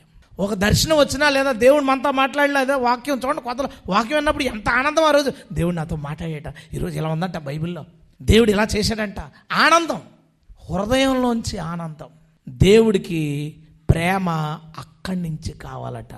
పైగా అక్కడి నుంచి భాగం కాదు, ఆ హృదయం ఆయన కోసం పూర్తిగా ఫీల్ అవుతుంటాం. కొంచెం ఎవరికన్నా రోడ్డు మీద పడిపోయినారనుకోండి, చూస్తా అయ్యో ఫీల్ ఆగే అంత కాదు, అంటే హార్ట్ రెస్పాండ్ అయింది. ఎంత రెస్పాండ్ అయింది. వాళ్ళు ఎవరో పరిస్థితి బాగాలేదు, మనం చెప్పామనుకుందాం, పలానా ఆయన పరిస్థితి బాగాలేదు, ఆయనకి 50,000 అవసరం, ఎవరైనా ముందుకు వచ్చి అంటే నాకు చాలా బాధగా ఉందండి 50 రూపాయలు తీసుకోండి అని ఇచ్చారనుకో, హార్ట్ రెస్పాండ్ అయింది కాదంటలేదు, ఇంత రెస్పాండ్ అయింది. యేసు ఏమన్నాడో తెలుసా, నీ పూర్ణ హృదయం నా కొరకు స్పందించాలి. హల్లెలూయా. పాడేటప్పుడు, ఆరాధించేటప్పుడు నీకు గుర్తుందా, యేసయ్యకి మనం మంచి కనెక్ట్ అయిన సందర్భంలో మనం హృదయంతో యేసు ప్రభువుని ప్రేమించేటప్పుడు, ఎవరికైనా దేవుడు ఏదన్నా అద్భుతం చేశాడని చెప్పుకుంటున్నప్పుడు, ఏదన్నా సాక్ష్యం విన్నప్పుడు నీ ఓవర్ యాక్షన్ ఏంటంటే నీ జీవితంలో జరిగినట్టు పొంగిపోతావు, నవ్వేసుకుని ఆనందం. ఏ అంటే నీ హృదయం ఆయన్ని ప్రేమిస్తుంది, నీ హార్ట్ కనెక్ట్ అయ్యి నీ హార్ట్ సంతోషంతో పొంగిపోతుంది. ఎవరో ప్రభువుని అవమానించినప్పుడు లోపలంతా దుఃఖం, ప్రభు శ్రమపడింది చదువుతున్నప్పుడు ఆయన్ని కొరడ ఇచ్చి కొట్టారని అది చదవగానే గుండెలో ఒక రకమైన పెయిన్, ఒక ఇబ్బంది, అరే ఎంత ఇబ్బంది పెట్టారా, ఎంత నలిగిపోయాడా, ఒక రకమైన పెయిన్. ఇదంతా ఎక్కడి నుంచి స్టార్ట్ అయిందంట, హార్ట్లో. ఏసేమన్నాడంటే నీ పూర్ణ హృదయముతో నన్ను ప్రేమించు. నీ హృదయము, ఆ హృదయంలోంచి భావాలు బయటికి రావాలి. అది నన్ను గూర్చి ఆనందమైనా, నన్ను గూర్చి బెంగ అయినా, దేవుడు మాట్లాడలేదు 4 రోజులు, ఏం విజన్ రాలా, బైబిల్ చదువుతుంటే దేవుడు నాతో మాట్లాడిన ఫీలింగ్ రావట్లేదు అనుకోదాం. అప్పుడు అది ఎలా పోలే, ఎప్పుడో కూడా మాట్లాడతాడులే. ఎవరికి, ఎంత రెస్పాండ్ అయిన వాళ్ళకి, ఫుల్గా రెస్పాండ్ అయ్యేవాళ్ళు, హృదయం పూర్ణ హృదయంతో ప్రభు వైపు తిరిగే వాళ్ళకి ఎలా ఉంటుంది, ఏంటి దేవుడు నాతో మాట్లాడట్లేదు, బెంగ, ఏంటి నన్ను వదిలేశాడా. చూడండి ఆ ఫీలింగ్ ఉండే తొలి ప్రేమలో, ఏంటి నా మీద ఇష్టం తగ్గిపోయిందంటావా, నన్ను వదిలేశారంటావా, ఏంటి ఈ 2 గంటలకే, ఈ 3 గంటలకే, అంటే హార్ట్ రెస్పాండ్ అవుతుంది. హృదయం దాని గురించి మదన పడుతున్నప్పుడు ఆ 1-2 గంటల పూటే వాళ్ళకి చాలా పెద్ద భయం పక్క నుంచి, ఏమన్నా వదిలేశాడా. యేసును పూర్ణ హృదయంతో ప్రేమించినప్పుడు యేసు ప్రభు గురించి ఈ సంభాషణ ఉంటుంది. ఈ హార్ట్ పెయిన్ ఫీల్ అవుద్ది, ఈ హార్ట్ సంతోషం ఫీల్ అవుద్ది, ఈ హార్ట్ ప్రభు మాట్లాడకపోతే లోన్లీనెస్, ఒంటరితనం అయిపోయినట్టు భావిస్తుంది. అలాంటి పూర్ణ హృదయమైన ప్రేమ ఆయనకి ఇస్తే 14 ఆశీర్వాదాలు తీసుకోవడమే. అలా రెండో విషయం అన్నాడు, పూర్ణ హృదయముతో పూర్ణ ఆత్మ. మనిషికి శరీరము, ఈ ఆలోచన వీటితో పాటు మనిషికి ఏముంది, ప్రాణంతో పాటు ఆత్మ అనేది ఒకటి ఉంది. ఈ ఆత్మ ఉంది, ఆత్మ గురించి ఆలోచించాలి, ఆత్మ సంగతి ఏంటి అని ఎవరికి అనిపిస్తుంది. ఒక బీటెక్ చదివే కుర్రాడిని, అరే నీ ఆత్మ గురించి చెప్పు, నా ఆత్మ ఏంటి అసలు ఆత్మ తాటే ఉంది అడిగి లేదు అసలు లేదు. కొత్తగా పెళ్ళయింది, 2 సినిమాకి వెళ్తున్నారు, ఆపి మీ ఆత్మల గురించి మీరు ఏమనుకుంటున్నారంటే, ఈడవాడు రెడ్డి పిచ్చోడా, వాళ్ళకి ఆ థాట్ లేదు. కష్టపడి బిజినెస్ చేస్తున్నా, డబ్బులు ఎక్కట్టుకున్నాడు, సాయంత్రం పెట్టి మూసి ముందు ఆడి దగ్గర కూర్చొని, అన్న బాగా జరిగిందండి వ్యాపారం, పోలేండి సంతోషం. మీ ఆత్మ గురించి మీరు ఏమనుకుంటున్నారంటే ఆడేమంటాడు, ఎంత కావాలి, 10 రూపాయలు ఇవ్వాలా, సన్యాసి అనుకుంటాడు మనల్ని. ఆత్మ గురించి ఎవరు ఆలోచిస్తారంటే ఆధ్యాత్మిక చింతన కలిగిన వాళ్ళు, నన్ను దేవుడు పంపించాడు, దేవుడు అనేవాడు ఒకడు ఉన్నాడు అని భక్తి చేసేవాళ్ళు ఉంటారు చూసారా, భక్తి చేసేవాళ్ళు. ఆ భక్తి చేసే వాళ్ళకి ఆధ్యాత్మిక చింతన కలుగుతుంది. దాన్ని ఏమంటారంటే వైరాగ్యం అంటారు. అది సాధారణంగా ముసలి వయసులో వస్తుంది కొంతమందికి ఎప్పుడు వస్తుందంటే, మనతో కలిసి ఆడతా పాడతా తిరిగి కూడా పుసుక్కుమని చచ్చిపోయాడు అనుకోండి, చచ్చిపోయినప్పుడు అప్పుడు కూర్చొని ఆలోచించుకుంటాం, అరే మనతో కలిసి తిరుగుతా చచ్చిపోయాడు, ఆడ ఆత్మ ఎక్కడికి వెళ్తుందో, రేపు చచ్చిపోతే మన ఆత్మ ఎక్కడికి 2 రోజులు నువ్వు వైరాగ్యమే, నీకు 2 రోజులు నీ మనసు ఆత్మ దేవుడి దగ్గర మోకరించినప్పుడు అది కావాలి అడగట్లేదు ఈ 2 రోజులు, ప్రభా ఇది కావాలి అడగట్లేదు 2 రోజులు ఏంటంటే, ప్రభా నేను చచ్చిపోతే మాత్రం పరలోకం వెళ్ళిపోవాలి ప్రభా, ప్రభా నీ రాకడొస్తే మాత్రం నన్ను మర్చిపోద్ది ప్రభా. వీడికి ఆ 2 రోజులు వైరాగ్యం. మళ్ళీ తర్వాత మళ్ళీ పోయింది వైరాగ్యం పోయి మళ్ళీ లెంట మీటింగ్లు అవి పెడుతుంటారు చర్చిలో, అలాంటప్పుడు కొంత వైరాగ్యం కనపడుతుంది, మళ్ళీ అది పోయినప్పుడు పోద్ది. నేను హిందూ మతంలో ఉన్నప్పుడు మా ఫ్రెండ్స్ మేమందరం ఒక్కొక్కడు ఒక్కో రకం, అందరూ వైరాగ్యమే. ఎలా అనుకున్నారు, నేను శనివారం వైరాగ్యం. శనివారం నాడు పొద్దున్న 10 గంటల దాకా నేను గుడికి వెళ్ళి అక్కడ నమస్కారం పెట్టుకుని కొబ్బరికాయ కొట్టుకుని గుడిలో కూర్చుని ఆ మొక్క తిని వచ్చేదాకా బూత్ కానీ సినిమా కానీ గొడవ కానీ నాకు వద్దు.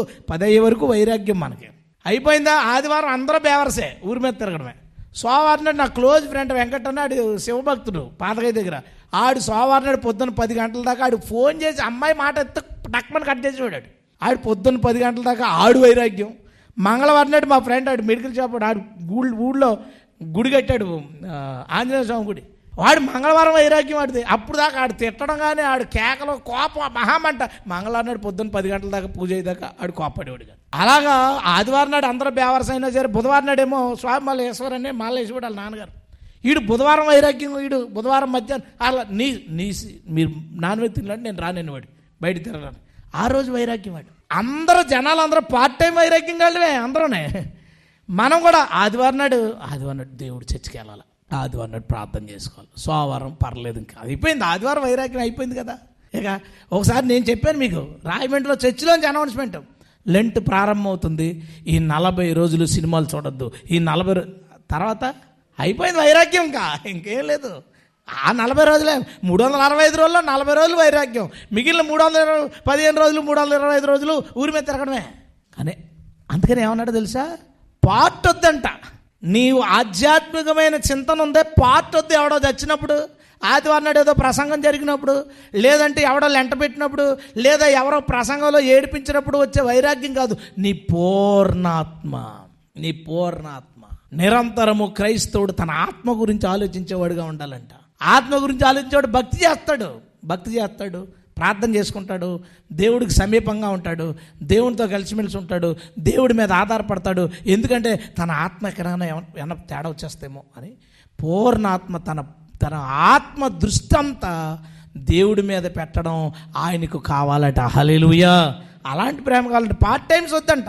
అందుకనే అన్ని ఆశీర్వాదాలు ఎందుకు పెట్టాడో తెలుసా, ఉత్తిని ఇచ్చేతనం కొన్నావా, ఉత్తినే ప్రభా ఆదివారం హాయి చెప్పేసి 14 ఇచ్చామ్మా అంటే రాదు ఆర్డర్, అది ఆ 14 తెచ్చిపెట్టండి అమ్మా అంటే కుదరదు, అది దానికి 100 సెక్షన్ పెట్టాడు. అందుకే 3వ విషయం అన్నాడు, పూర్ణ మనసు, హార్ట్ భావోద్వేగాలకు సంబంధించింది, ఆత్మ ఆధ్యాత్మిక జీవితానికి సంబంధించింది, మనసు నీ రెగ్యులర్ థింకింగ్, ఏం చేయాలన్నా ఆలోచిస్తావు. దేవుడు ఏమంటున్నాడంటే, నీ పూర్ణ మనసుతో నన్ను ప్రేమించు. నీవు ఏం ఆలోచించినా సరే, ప్రభువా ఇది అనుకున్నాను, నీకు ఇష్టమైతే చేస్తాను, నీ చిత్తమైతే చేస్తాను, నువ్వు చేయమంటే చేస్తాను. మన ఆలోచనలు ఏ థాట్ వచ్చినా ఆలోచనతో ఎవరు ఉండాలట, దేవుడు ఉండాలంట. నీ ఆలోచనతో దేవుడు ఉండాలంట. ఒకటి కొనాలన్నా అమ్మాలన్నా, ఓ చోటకి వెళ్ళాలన్నా మానేయాలన్నా, ఒకరితో చేయి కలపాలన్నా వదిలేయాలన్నా, ఏమైనా ఆలోచన ఇస్తాను చూసా, ఉత్తినే నీకు నువ్వు ఆలోచించకు, సొంతంగా తెగ ఆలోచించేస్తుంటారు. ఏమంటే అసలు మనకు పంచుతారంటారా, వీళ్ళు ఇస్తారంటారా, వీళ్ళు ఇస్తారంటారా, ఎందుకు ఇవన్నీ ఆ మనసుతో ప్రేమించేవాడు ఏమంటాడో తెలుసా, దేవుడు మనకి ఏమిస్తే అదే, దేవునికి స్తోత్రం. ఆలోచన కూడా ఎలా ఉంటుందంటే, ఇది ప్రభా నీ చిత్తం అయితే ఈ ప్రభా లేకపోతే లేదు. నీ ఆలోచనలో యేసు ఉండాలి. నీ ఆలోచనలో ప్రతి ఉద్దేశానికి ముందడుగులో యేసు ప్రభు ఉంటాడంటే, యేసుని ప్రేమించిన వారికి. హల్లెలూయా. అందుకే మనం ఎవరినైనా ప్రేమించేటప్పుడు వాళ్ళకి చూపిస్తాం, ఇది కొనుక్కుందాం అనుకున్నాను, కొన్నా, బాగానే ఉందా, ఇది బాగానే ఉందా, అక్కడికి వెళ్దాం అనుకున్నాను, ఏమంటావు, ఎందుకు మనం చెప్పాలా, ఎందుకు చెప్పాలి? ప్రేమించినప్పుడు చెప్పకుండా ఉండలేం. వాళ్ళేం చేయగలరు, మనిషి వాళ్ళు ఎస్ అంటే మంచిదని కాదు, నో అంటే చెడ్డదని కాదు, కానీ దేవుడు నీకు అనుమతించాడా, అది మంచిది, దేవునికి స్తోత్రం. అందుకు నీ ఆలోచనలో యేసుప్రభుని పెట్టు, ప్రతి ఆలోచనకి యేసుప్రభుని కలిపో, ప్రతి ఆలోచనతో యేసుకు లింక్ చేయి. అంతే తప్ప నీ సొంతంగా ఆలోచించి నేను ఇది ఇష్టపడుతున్నాను, నేను ఇక్కడికి వెళ్దాం అనుకున్నాను, ఇది చేద్దాం, అదొద్దు. నీ ఆలోచనతో యేసును లింక్ చేయి. దేవుడు మాట్లాడుతున్నాడు. ఈ 3 చేసినోడు ఏమవుతాడంట? దేవుణ్ణి ప్రేమించిన వాడవుతాడు. దేవుణ్ణి ప్రేమించిన వాడు అవుతాడు. మొదటి వచ్చిన అయింది, 2వ వచనానికి వెళ్దాం. కంగారు పడకండి, అసలు కంగారే లేదు ఈరోజు. అసలు 2వ విషయానికి వెళ్దాం అండి. యోహాను సువార్త దేవుణ్ణి ప్రేమించడం. ఎవరు దేవుడిని ప్రేమించినట్టుగా దేవుడు భావిస్తున్నాడు ఆయన కోణంలో. యోహాను సువార్త 14వ అధ్యాయం 15వ వచనం, మీరు నన్ను ప్రేమించిన ఎడల నా ఆజ్ఞలు గైకొందురు. యేసుప్రభుని ప్రేమించడం అంటే అర్థం ఏంటంట? ఆయన ఆజ్ఞలను పాటించుట. అలా కాదండి, ఆదివారం చర్చికి రావడం ప్రేమించడం కదా. ప్రేమించడంలో చిన్న మొక్క అది. కానీ మరి కానుకిస్తున్నాను. యేసుప్రభు ఏం చెప్పాడు అక్కడ? నా ఆజ్ఞలు గైకొని వాడు నన్ను ప్రేమిస్తున్నాడని నేను నమ్ముతాను. మన వాళ్ళు ఏదైతే ప్రేమని అనుకుంటున్నారో అవి చాలా వరకు ఆజ్ఞల్లో ఉండవు. ఆదివారం కన్ఫామ్గా చచ్చిపోతాను, ఆజ్ఞలో ఉండదు. అది కలుసుకోవాలి, ఏ రోజు కలుసుకున్న పర్లే, సావాసం ఉండాలి, ఖచ్చితంగా ఉండాలి. ఆజ్ఞల్లో లేని వాటిని పట్టుకుని చేస్తూ నేను దేవుని ప్రేమిస్తాను అనుకుంటాడు, ఆజ్ఞలు వదిలేస్తాడు. చిన్నవి పట్టుకుని మేము యేసుప్రభు అంటే మాకు చాలా ప్రధానం అండి, అందుకనే ఎదర గ్రానైట్ మీద యేసుప్రభు బొమ్మ చెక్కించాను అంటాడు. ఎంత అయిందో తెలుసా? 40,000 అయిందంటాడు. ఎవడ కావాలంటాడు? యేసుప్రభు వచ్చి నాకేనా కావాలి? అది రాకళ్ళలోనేమో రాయి ఎత్తుకుని పట్టిపోతాడా లాక్కుని. మనం అందరం అలా అనుకుంటాం. అంటే ఎలివేషన్లో అంటే సిలువ వచ్చేలా జయించాను ఎలివేషన్ చూడండి అంటాడు ఒకడు. నువ్వు ఎంత ఖర్చు పెట్టేసావు, ఏం చేసావు కాదు. యేసుప్రభు ఏమంటాడంటే, నేను అన్నాను కదా, ఒక్కొక్కరు కోణంలో ప్రేమ ఒకలా అనుకుంటారు. ఈ విశ్వాసం ఏమని అనుకున్నాడంటే ఇది ప్రేమ అనుకున్నాడు. క్రిస్మస్ వచ్చిందంటే అంటే ఈ వీధంతా లైటింగ్ పెడతామంటే మాకు యేసుప్రభు అంటే పిచ్చి అంటే అది లెక్క చేయట్లేదు యేసుప్రభు. ఆయనే ఉంటాడు తెలుసా, నా ఆజ్ఞలు ఎవరు గైకొంటారో వారు నన్ను ప్రేమించినట్లు. దేవునికి స్తోత్రం. కాబట్టి కమాండ్స్ ఎత్తుకు. కొత్త నిబంధన ఏం చెప్తుంది? ఆ నిబంధన శత్రువు గురించి ఏం చెప్తుంది, మిత్రుడి గురించి ఏం చెప్తుంది, వ్యాపారం కోసం ఏం చెప్తుంది, వీటన్నిటి కోసం ఏం చెప్తుందో చూసుకుని వాటిని ఎవరు విధేయత కలిగి పాటిస్తారో వాళ్ళు దేవుణ్ణి ప్రేమించినట్టు అంటారు. నిజంగా మన ఇంట్లో కూడా ప్రాక్టికల్గా అదే కదండి. మన ఇంట్లో కూడా ప్రాక్టికల్గా, అమ్మ నువ్వంటే నాకు చాలా ఇష్టం అమ్మ, కానీ వాడు ఏం చెప్పినా చేయడు. అప్పుడు వాళ్ళ అమ్మ ఏం చెప్తుంది బయటికి, నా చిన్న కొడుకు మోసగాడండి, మాటలతో నువ్వంటే ఇష్టం అంటాడు, ఒక్క పని చేయడంటది. ఆమె ఏమన్నా నన్ను ప్రేమిస్తాడంటదా? అందో మాయగాడండి ఆడు. చిన్నోడు పెద్దోడు ఏమండి, ఆడేం మాట్లాడు, ఏం చెప్తా పని చేస్తాడు. చిన్నోడు మాయగాడండి అంటారు. అంటే మన సైకాలజీలోనే మనం మాట విన్నోడు ప్రేమించినట్టు కాదు మనం అనుకోవడం కూడా. దేవుడు కూడా అదే అన్నాడు. నీవు ఆయనను ప్రేమించటంటే అర్థం ఏంటంటే, ఈ విషయంలో యేసు నాకు ఏం చెప్పాడు, నాకు ఏ ఆజ్ఞ వేశాడు, ఆజ్ఞ నేను పాటించానా తప్పక నేను దేవుణ్ణి ప్రేమించినట్లే. దేవునికి స్తోత్రం చెల్లిద్దామండి. హల్లెలూయా. 3వ మాట చూద్దామా? సింపుల్గా వెళ్ళిపోదాం. యోహాను రాసిన మొదటి పత్రిక 4వ అధ్యాయం. యోహాను రాసిన మొదటి పత్రిక 4వ అధ్యాయం 20వ వచనం చూడండి. ఎవడైనను నేను దేవుణ్ణి ప్రేమించుచున్నానని చెప్పి తన సహోదరుణ్ణి ద్వేషించిన ఎడల అతను అబద్ధికుడు. తాను చూచిన తన సహోదరుని ప్రేమించిన వాడు తాను చూడని దేవుణ్ణి ఎలా ప్రేమిస్తాడు? సింపుల్. ఎవరు దేవుణ్ణి ప్రేమించినట్లంటే తన సహోదరుణ్ణి ప్రేమించితేనే దేవుణ్ణి ప్రేమించినట్టంట. అందుకనే మనిషిలో దేవుడు ఉంటాడు అంటారు పెద్దలు. మనిషిలో దేవుడు ఉంటాడంటే ఉంటాడు, కానీ మనిషిని దేవుడిగా చూడకూడదు. కానీ విషయం ఏంటంటే, నువ్వు కనబడే మనిషిని ప్రేమించినప్పుడే కనబడని దేవుణ్ణి ప్రేమించగలవు. హల్లెలూయా. మన సైడ్ ఎలా ఉంటుందో తెలిసే విచిత్రం. వాడు కూర్చొని ఉంటాడండి, నడుచుకుంటా పోతా గబుక్కుని కాలు తగులుతుంది. ఎండ ఏం చేస్తారు? దండం పెట్టుకుంటాడు. గొడవ అయినప్పుడు తన్నే తీడే అన్ని, గొడవ అయినప్పుడు ఎగురుతంతాడు వీడు. కానీ అనుకోకుండా తన్నప్పుడు మాత్రం కళ్ళకద్దుకుని సార్ ఏరంటే దేవుణ్ణి తన్నట్టురా మనిషిని అంతే. మరి తన్నుకునే వాళ్ళు ఎవరు? దెయ్యాలి వాళ్ళు. అరే ఎలా ఉంటుందంటే, కోపం లేనప్పుడు కాలు తగిలితే దేవుడు తాగినట్టు. అయ్యో అవి అస్సలు చేయకూడదు. కోపం ఉన్నప్పుడు అసలు ఆపాల్సింది అప్పుడే కదరా. తన్నుకోకుండా ఉండాల్సింది కోపం వచ్చినప్పుడు కదా. కోపం వచ్చినప్పుడు దేవుడు లేడేవి లేదు, బుర్రబద్దలు కొట్టేయడమే. బుర్రబద్దలు కొట్టేసి కాళ్ళు చేతి నీరు చేసుకోవడం, కోసేసుకోవడం, పోలీస్ స్టేషన్కి వెళ్ళిపోవడం ఉన్నాయి. ఉత్తప్పుడు మాత్రం కాలు ఇలా తగలగానే అయ్యో కళ్ళు కద్దేసుకుంటారు. ఎంత విచిత్రంగా ఉంటారా మనుషులు. నాకు ఆశ్చర్యంగా అనిపిస్తుంది, ఏం మనుషులు రా మనం, ఎంత విచిత్రం. కానీ బైబిల్ ఒప్పుకోదు అలాంటి కథలకే. బైబిల్ ఒప్పుకోదు ఆ కథలకి. బైబిల్ ఏమంటుందంటే, నీకు కనిపించే వ్యక్తిని ప్రేమించలేకపోతే నన్ను నువ్వు ఎలా ప్రేమిస్తావు? ప్రభు మరి ఆ 14 చేయాలంటే ఇవి చేయాలి కదా. మరి ఆ 14 ఉన్నాయి నీకు రెడీగా, నీకేం కాదంటలేదు దేవుడు. అదేమి ఎలక్షన్లో దిగిపోవడం, పథకాలు పోవు, నవరత్నాలు సూపర్ 6 అయిపోవు, సూపర్ 6 నవరత్నాలు అయిపోవు. మనకేం పథకాలు పోవు, 14 పథకాలు ఎప్పుడు ఉంటాయి. కాకపోతే ఎలిజిబుల్ ఎవరికో తెలుసా? దేవుణ్ణి ప్రేమించిన వాడికి. దేవునికి స్తోత్రం. నువ్వు ప్రేమించకుండా, సోదరులను ప్రేమించకుండా, ఎదుటోడు ఇబ్బందులు ఉంటే ప్రేమించకుండా, వాళ్ళు బాధలేటి వాళ్ళని పరామర్శించకుండా, నాకు యేసుప్రభు అంటే చాలా ఇష్టం, చర్చోదలను రంగులు వేస్తాను, వచ్చి దుప్పట్లు వేసేది నేనండి, కింద చేపలు వేసేది నేనంటే ఏమీ అవదు. అది ఏమి లెక్కలోకి రావు. తీసుకోలేదు అతను దాన్ని, ప్రేమగా పరిగణించలేదు అతను. అసలు ఆయన ప్రేమగా పరిగణించలేదు దాన్ని.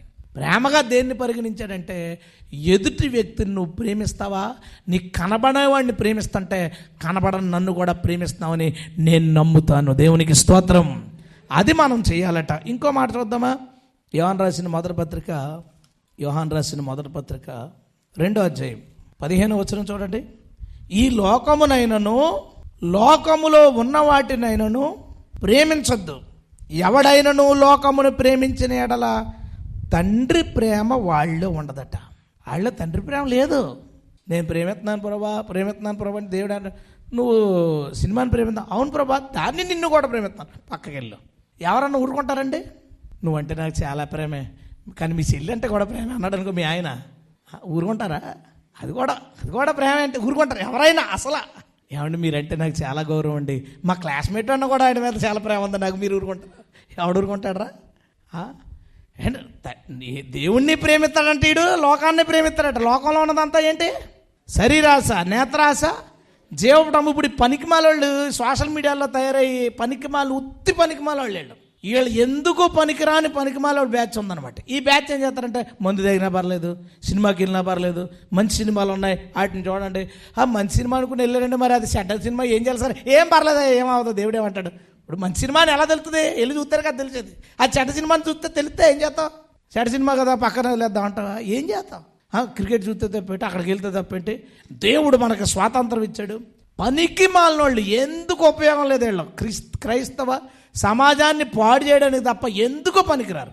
దేవుడు ఏమంటున్నాడో తెలుసా? లోకమునైనను లోకములో ఉన్న వాటినైనా ప్రేమించేవాడు నన్ను ప్రేమించినట్టు కాదు. అందుకే లోక స్నేహం ఏమన్నాడు? వైరం. వేసి కుటుంబం అంతా ప్రార్థన చేసి ఉంటుంది, ప్రభా మరి ఎగ్జిబిషన్కి వెళ్తున్నాం, ప్రయాణాల్లో మాకు తోడుండు తండ్రి, క్షేమంగా వెళ్ళి మేము అలా బేవరస్గా తిరిగేసి రావాలి, తోడు కాబట్టి. ఏంట్రా ఇది? ప్రభా ఇదిగో మాకు డబ్బులు ఇచ్చావు, మరి ఈ డబ్బుల్ని ఎలా ఖర్చు పెట్టుకోవాలో తెలియక కాశ్మీర్ చూడడానికి వెళ్తున్నాం, మరి మేము మాకు ప్రయాణంలో తోడుండి ఈ లోయల్లో కొండల్లో చచ్చిపోకుండా దేవుడు నిన్ను కాపాడుకోవాలా? ఎవరిని కాపాడతాడు? లోకమునైనను లోకములో ఉన్న వాటినైనా ప్రేమించిన వాళ్ళని కాపాడతాడు ఉంది వాగ్దానం. అదే కదా.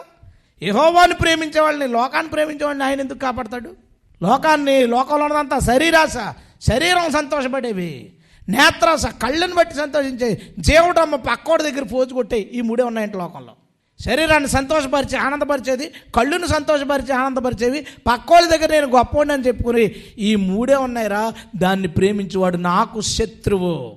నన్ను ప్రేమించినాడు కాదాడు నాకు శత్రువు. ఎవడు లోకమును పక్కన పెట్టి శరీరాచన, నేత్రాశ, జీవబడంబాలు పక్కన పెట్టి లోకమును ప్రేమించని వాడే నన్ను ప్రేమించగలడు. దేవునికి స్తోత్రం. ఒకటే ఆప్షను ఇది, అది కుదరదు. ఒక్కటే ఆప్షను. నువ్వు లోకాన్ని ప్రేమిస్తావా? నా ప్రేమ లేదు నీకు, నన్ను ప్రేమించినట్టు కాదు. నన్ను ప్రేమిస్తావా? లోకాన్ని ప్రేమించద్దు. ఒకటే కోరుకో. నువ్వు నన్ను కోరుకున్నావా? 14 ఆఫర్ నీకే, 14 ఆశీర్వాదాలు ముమ్మాటికి. ఇది నాకు కాదు 14 దీవెనలు మళ్ళీ ప్రతి ఒక్కరికి. దేవునికి స్తోత్రం. దేవుణ్ణి ప్రేమించు ప్రతి వారికి దేవుడు వాటిని ఇస్తాడు. కానీ లోకమునైనను లోకంలో ఉన్న వాటినైనా ప్రేమించేవాడు దేవుణ్ణి ప్రేమించినట్లుగా ఎట్టి పరిస్థితుల్లో కాదు. తర్వాత విషయానికి వెళ్దామా? కీర్తనల గ్రంథం 97వ కీర్తన 10వ వచనం చూడండి. యెహోవాను ప్రేమించు వారులారా, 97:10, చెడుతనమును అసహించుకోండి. ఏం చేయాలంటండి? దేవుణ్ణి ప్రేమించేవాళ్ళు చెడుతనాన్ని అసహించుకోవాలంట. ఇందాక ఆజ్ఞలో చెడు చెయ్యకూడదని ఉంటుంది. ఎక్కడేం చెప్తున్నాడో తెలుసా? దేవుణ్ణి ప్రేమించడం అంటే చెడుని అసహించుకోవాలి. అది మనకు వద్దు. అసహ్యమైన దాని దగ్గరికి వెళ్తారా ఏ మనిషి అయినా? అసహ్యమైన దాన్ని ఇంట్లో పెట్టుకుంటారా ఏ మనిషి అయినా? ఆలోచించండి ఒకసారి. మనలో ఎంతమంది దేవుణ్ణి ప్రేమిస్తున్నామో ఆలోచించండి. మనలో ఎంతమంది అసహ్యమైన దాన్ని ఇంట్లో పెట్టుకున్నాం? చెడుతనం ఇంట్లో పెట్టుకుని ఉంటాం, చెడుతనమును ఫోన్లో జరిగిస్తుంటాం, చెడు స్నేహితులను పక్కనెట్టుకున్న వాళ్ళు ఎంతమంది ఉంటాం? చెడుతనమును అసహించుకో, ఆ స్నేహాన్ని అసహించుకో, ఆ రిలేషన్స్ని అసహించుకో, చెడుతనమును అసహించుకునేవాడే దేవుణ్ణి ప్రేమించువాడు. హల్లెలూయా. అలా కానివాడు దేవుణ్ణి ప్రేమించేవాడు కాదు. అతను దేవుణ్ణి ప్రేమించేవాడు చెడుతనం చేయడం మానేడువే కాదు, అసహించుకోవాలి. అసహించుకున్నవాడు ఎప్పటికీ పడిపోడు. దాని జోలికి వెళ్ళినవాడు ఉన్నాడు అనుకోండి, ఏదో ఒక రోజు ఆ జోలికి వెళ్ళొచ్చు, అవకాశం ఉంది. అదంటే అసహ్యం అనుకోండి, దాన్ని ఆ పని చేసే అవకాశమే లేదు. నాకు పెరుగు నాకు పడదు, ఇంకా నాకు ఆ స్మెల్ పడదు, లేదా మిల్క్ ఆ స్మెల్ పడదు, ఎప్పటికీ నేను దాని జోలికి వెళ్ళను. నాకు అది అసహ్యం కాబట్టి నేను వెళ్ళను. మనకు అసహ్యమైన జోలికి మనం వెళ్ళం. మనకు తెలియంది ఈరోజు కాకపోతే రేపు వెళ్ళొచ్చు, మనకు అలవాటు లేనిది ఈరోజు కాకపోతే రేపు అలవాటు అవ్వచ్చు, కానీ మనకు అసహ్యమైంది ఎప్పటికీ మన దగ్గరికి రాదు. అందుకు దేవుడు ఏమంటున్నాడో తెలుసా? యెహోవాను ప్రేమించువారు అంటే ఎవరో తెలుసా? చెడుతనమును అసహ్యించుకునేవారట. హల్లెలూయా. ఆఖరి విషయం చూద్దాం. ఇందాక మనం చదివిన వచనమే మళ్ళీ చూద్దాం. ఎఫెసీ పత్రిక 6వ అధ్యాయం. ఎలా ప్రేమించాలి యేసుక్రీస్తుని, ఎలాంటి ప్రేమ కోరుకుంటున్నాడు? 6వ అధ్యాయం 24వ వచనం. మన ప్రభువు అయిన యేసుక్రీస్తును అక్కడ పడటండి, అండర్లైన్ ఒకటి అక్కడ పెట్టండి. ఏమనుందండి? శాశ్వతమైన ప్రేమతో ప్రేమించు వారందరికీ కృప కలుగునుగాక. హల్లెలూయా. ఎలాంటి ప్రేమ కావాలంటే యేసయ్యకి శాశ్వతమైన ప్రేమ. బాగున్నప్పుడు యేసు ప్రభుతో మంచి క్లోజ్, బాగున్నప్పుడు బిజినెస్ బాగా జరిగినప్పుడు ప్రభువా నీకు స్తోత్రాలు తండ్రి, బాగా చూస్తున్నావు అసలు దేవుడితో, ప్రభు నువ్వు విన్నావా ప్రార్థన? మరి మొన్న ఎందుకు జరిగిందిరా వినకపోతే అంటే, మొన్న శివులు పనిచేసి ఇప్పుడు పని చేయవా దేవుడికి? ప్రతి కండిషన్లోనూ ఒకే రకమైన ప్రేమ చూపించాలంటే శాశ్వతమైన ప్రేమ. కీడు వెనకాల కీడు 2 జరిగినాయా, ఒక అడుగు భక్తిలో ఒక మెట్టి దిగిపోతాం. మేలు వెనకాల మేలు జరిగిందంటే ప్రార్థన టైం పెరిగిపోతుంటుంది, ఆరాధన సౌండ్ పెరిగిపోతుంటుంది, అంతా ఉద్యమంగా ఉంటుంది. సమస్యలు వచ్చినాయి, మారిపోతాయి పరిస్థితులు, నెమ్మదిగా తేడా వచ్చేస్తాయి. కానీ ఏం కావాలట? శాశ్వతమైన ప్రేమ. అందుకే రోమా పత్రికలో ఏమంటాడో తెలుసా పౌలు? కరువైన, ఖడ్గమైన, వస్త్రహీనతైన, ఎలాంటి శ్రమ అయినా ఇబ్బంది అయినా క్రీస్తు ప్రేమ నుంచి నన్ను ఏది ఎడబాపలేదు. హల్లెలూయా. అంటే నా లైఫ్లోకి ఏ సమస్య వచ్చినా ఆయనకి నాకు ఉన్న ప్రేమ మీద అది ఎఫెక్ట్ చూపించదంట. మేలు జరిగిందని పెంచడానికి ఆల్రెడీ హైలో ఉన్నాం, పెంచడానికి లేదు. కీడు జరిగిందని దించడానికి, కీడుకి మేలుకి సంబంధం ఏంటి? ఆయనంటే నాకు ఇష్టం, అంతే. ఆయనంటే నాకు ఇష్టం. మీ పిల్లాడు మంచి హెల్తీగా ఉండి చక్కగా మాట్లాడుతా గలగలాడుతా హ్యాపీగా ఉన్నాడు, చాలా ప్రేమగా ఉన్నావు. మీ పిల్లాడు జ్వరం వచ్చి 3 రోజుల నుంచి మాట రావట్లేదు, మంచం మీద ఉన్నాడు, వీడు మాట్లాడి నాకు చాలా ఇష్టం, మాట్లాడలేదు కాబట్టి వదిలేస్తారా? ఏ తల్లిదండ్రునా? ఆడి దగ్గరే కూర్చొని ఏమన్నా తాగుతావు నాన్న, తింటావు నాన్న. ఆడుకున్నప్పుడు ఉన్న ప్రేమ ఆడు మంచాన్ని పడినప్పుడు లేకుండా పోయిందా? ఉందే. ఆడు ఏదో బాగా చదువుతున్నాడు, మా అబ్బాయి భలే చదువుతున్నాడు, ఈ రేపి నన్ను పోషిస్తాడు అని అనుకున్నాం. ఉద్యోగం వచ్చే టైంకి ఎదిగే టైంకి ఏదో యాక్సిడెంట్ అయింది, చాలా ప్రమాదం అండి, ఒక 20 లక్షలు వద్దన్నాడు. వీడి వల్ల నేను ఏదన్నా కొనుక్కుంటానంటే నాకు ఉన్నదంతా మేల్సి వస్తుందంటే వద్దనుకుంటారు ఏ పేరెంట్స్ అన్న. ఆడి వల్ల బాగుంటానన్నప్పుడు ఆయన చూసుకుంటారు. నేను పాడైపోతే కానీ ఆడు బాగుపడ్డావు, మేము ఆర్థికంగా చిదిగిపోతే కానీ ఆడు బతకడం అనుకున్నప్పుడు ఆర్థికంగా చిదిగిపోతారు కానీ అని బతికించుకుంటారు. ఎందుకు? శాశ్వతమైన. దేవుడు ఏమంటున్నాడో తెలుసా? శాశ్వతమైన ప్రేమతో నువ్వు నన్ను ప్రేమిస్తే, ఇదేమీ ఆయన డిమాండ్ కాదు, ఎప్పుడో చెప్పాడు ఇర్మియాతో. ఏమన్నా తెలుసా? శాశ్వతమైన ప్రేమతో నేను నిన్ను ప్రేమించుచున్నాను. హల్లెలూయా. ఇప్పుడేమన్నాడో తెలుసా? శాశ్వతమైన ప్రేమతో నువ్వు నన్ను ప్రేమించావు. ఎనీ కండిషన్ నీ లవ్ తగ్గకూడదు. ఒకదాని వెనకాల ఒకటే బ్యాడ్ ఇన్సిడెంట్లే జరుగుతున్నాయి. అయినా పాడుకో, స్తుతించుకో, బాధ చెప్పుకో, ప్రభు ఎలా ఎందుకు జరుగుతుంది, నాకు సహాయం చేయి, ప్రభు నువ్వు నన్ను లేవనెత్తకపోతే నేను ఏమైపోతాను చెప్పు నువ్వు. అంతే తప్ప ఏంటి ఎలా జరుగుతుంది, వేరే ఆప్షన్ చూద్దాం, వాళ్ళని అడుగుదాం సహాయం, వీళ్ళని అడుగుదామా, వీళ్ళేం ఐడియా ఇస్తారు, దేవుడు ఏం మాట్లాడట్లేదు, దేవుడు నాకేం మేలు చేయట్లేదు, అలా ఉండదట. శాశ్వతమైన ప్రేమ మన జీవితాల్లో సంతోషాలు ఇచ్చేటప్పుడు అట్లాగే ఉంటుంది, జీవితాల్లో శ్రమలు వచ్చినప్పుడు అట్లాగే ఉంటుంది. ఇదిగో ఈ గొడవల్లో పడిపోయండి, ప్రార్థన సరిగా చేయలేకపోతున్నాను. అదేంటి, మీ అబ్బాయి మంచాన్ని పడినప్పుడు ఇంకా ఎక్కువసేపు ఉన్నావు కదా వాడి దగ్గర, ముందుకంటే ఈ గొడవల్లో పడిపోయి చేయలేకపోతున్నాను, ఈ బాధల్లో ప్రార్థన చేయలేకపోతున్నాను, ఈ బాధల్లో దేవుడితో సరిగ్గా ఉండలేకపోతున్నాను. శాశ్వతమైన ప్రేమ కాదు మనది. అందుకే ఆ 14 ఆశీర్వాదాలు గెల బట్టి కింద నుంచి నక్క చూసినట్టు ఉంది మనకి. ఆశీర్వాదాలు అలా పైన ఎలాంటి తీసాను పొద్దున్నే అంటే ఇందాక మొదలెట్టినప్పుడు అవి అవన్నీ అలా చూడటమే. ఎగిరి అందుకోవాలంటే చాలా కష్టంగా కనపడుతుంది. ఎగిరి పట్టుకో, ఏసైని నువ్వు ప్రేమించు, ప్రతి దీవెన మన మీద ఉంటుంది. ఇందాక ప్రారంభంలో మాట చెప్పారు, యేసుక్రీస్తును ప్రేమించని వాడు శపించబడును గాక అంటే మీరు ఏమన్నారు? ఆమెనన్నారా? యేసుప్రభుని ప్రేమిస్తున్న వాళ్ళు ఎంతమంది ఉంటాం ఇక్కడ? మన లెక్కల్లో ప్రేమించి ఆమెననేసాం. ఆడెవడో పోతాడు, లేకపోతే పీడి సుందరం పోతాడు ఆమెనంటే. పీడి సుందరం అంటే చర్చ్ ఆఫ్ క్రైస్ట్ పోతాడు అనుకుని ఆమెననేసాం. అది మన మీదకి వచ్చేద్దని అనుకోలేదు కదా మనం.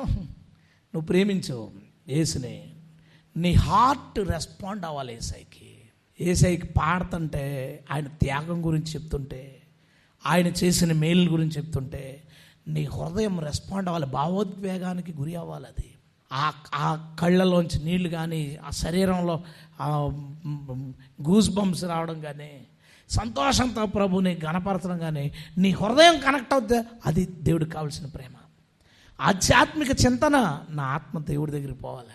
ఆధ్యాత్మికమైన భక్తిపరుడు, నువ్వు ఆదివారం భక్తిపరుడే, సోమవారం, మంగళవారం, బుధవారం ప్రతిరోజు నువ్వు భక్తిపరుడివే, భక్తుడు అవ్వాలి నువ్వు. అదే నీ పూర్ణాత్మతో ప్రేమించడం. నీ ప్రతి ఆలోచనలో యేసు ముందు ఉండాలి. దేవుని ఆజ్ఞలు నువ్వు పాటించాలి. నీ తోటి సహోదరుని నువ్వు ప్రేమించాలి. ఇవన్నీ చేస్తే నువ్వేమిటో తెలుసా? దేవుణ్ణి ప్రేమించిన వాడు అవుతావు. నువ్వు దేవుణ్ణి ప్రేమించిన వాడవైతే ఆశీర్వాదం వెంబడి ఆశీర్వాదం, సమస్తం సమకూడి జరగడం కావచ్చు, సిద్ధపరచబడడం కావచ్చు, సమయోచితమైన సహాయం కావచ్చు, కృప కావచ్చు, ఒకటారంట. ఇవన్నీ నిన్ను చుట్టుముట్టి నీ జీవిత కాలం అంతా ఎల్లవేళలా అన్ని విషయములందు నీలో నీవు సర్వసమృద్ధి గలవాడవయ్యేలాగా దేవుడు నిన్ను చేయును. హల్లెలూయా. దేవుడు కళ్ళబొల్లి మాటలు చెప్పడో ఆ దేవుడు కాదు. ఈ దేవుడు బాబా కాదు, యేసు ప్రభు సోది చెప్పడానికి. బాబాలు కాదు, మీరు రండి ఇది అయిపోద్ది, మీరు ఇలా చేయండి ఇది అయిపోద్ది, మీ బంగారం తెచ్చిపెట్టండి పొద్దునకు డబల్ అయిపోద్ది. బాబా కాదు యేసు ప్రభు, ఆయన దేవుడు. ఏది చెప్పాడో అది చేస్తాడు. హల్లెలూయా. నిజంగా రూల్స్లో యేసుప్రభుని ప్రేమించండి. దేవుడు ఏమనుకుంటున్నాడో ఆ దృష్టిలో యేసుప్రభుని ప్రేమించండి. తప్పక మీ జీవిత కాలం అన్ని వేళలా అన్ని విషయములందు మీలో మీరు సర్వ సమృద్ధి గలవారు అవుతారు. హల్లెలూయా. కాబట్టి ఆయన కృపని ఆశ్రయిద్దాం. ఆయన రక్తం ద్వారా కడగబడదాం. ఇవన్నీ ఎప్పుడు జరుగుతాయి? యేసును ప్రేమించినప్పుడు. ఇలా అడగడం కూడా బాగోలేదండి. దేవుడు నన్ను ప్రేమించండి అని. అసలు మనమే ప్రేమించాలి ఆయన్ని. ఇంత సృష్టి చేసినందుకు, ఇన్ని మేలు చేసినందుకు, మనం విడుదల అవ్వలేని దాన్ని ఆయన విడుదల చేశాడు. వచ్చి మనం నీటిలో పడి కొట్టుకుని మునిగిపోయి చచ్చిపోతుంటే ఆయన వచ్చి దూకి మనల్ని బయటకు తీసుకొచ్చాడు. దానికి మనం మళ్ళీ కృతజ్ఞులుగా మీరు ఉండండి అని చెప్పక్కర్లేదు. ఎవరైనా హెల్ప్ చేసి థ్యాంక్స్ చెప్పని అడుగుతారు ఎవరైనా? వాళ్ళు అడగరు, మనమే చెప్పాలి. అంటే మనం ప్రేమించకపోవడం వల్ల దేవుడు నోరు తెరిచి అడగాల్సి వచ్చింది, నన్ను ప్రేమించండి అని. యేసయ్యని ప్రేమిద్దాం. యేసయ్యని ప్రేమించడం వల్ల ఏ సైడ్ ఎఫెక్ట్లు ఉండవు. మనుషుల్ని ప్రేమించడం వల్ల ఇబ్బందులు, బాధలు, నిందలు, హర్ట్ అయిపోవడం, రకరకాల సమస్యలు ఉంటాయి సైడ్ ఎఫెక్ట్లు. యేసుప్రభుని ప్రేమించడం వల్ల ఎప్పుడూ మంచి జరుగుతాయి. ఒక మనిషి ఇంకో మనిషిని ప్రేమించడం వల్ల ప్రేమించినోడికి బోల్డ్ ఖర్చు అయిపోద్ది, బోల్డ్ టైం ఖర్చు అయిపోద్ది, బోల్డ్ డబ్బులు ఖర్చు అయిపోతాయి. కానీ యేసయ్యని ప్రేమిస్తే ప్రేమించినోడికి ఎప్పుడు మేలు దీవెనే కలుగుతుంది.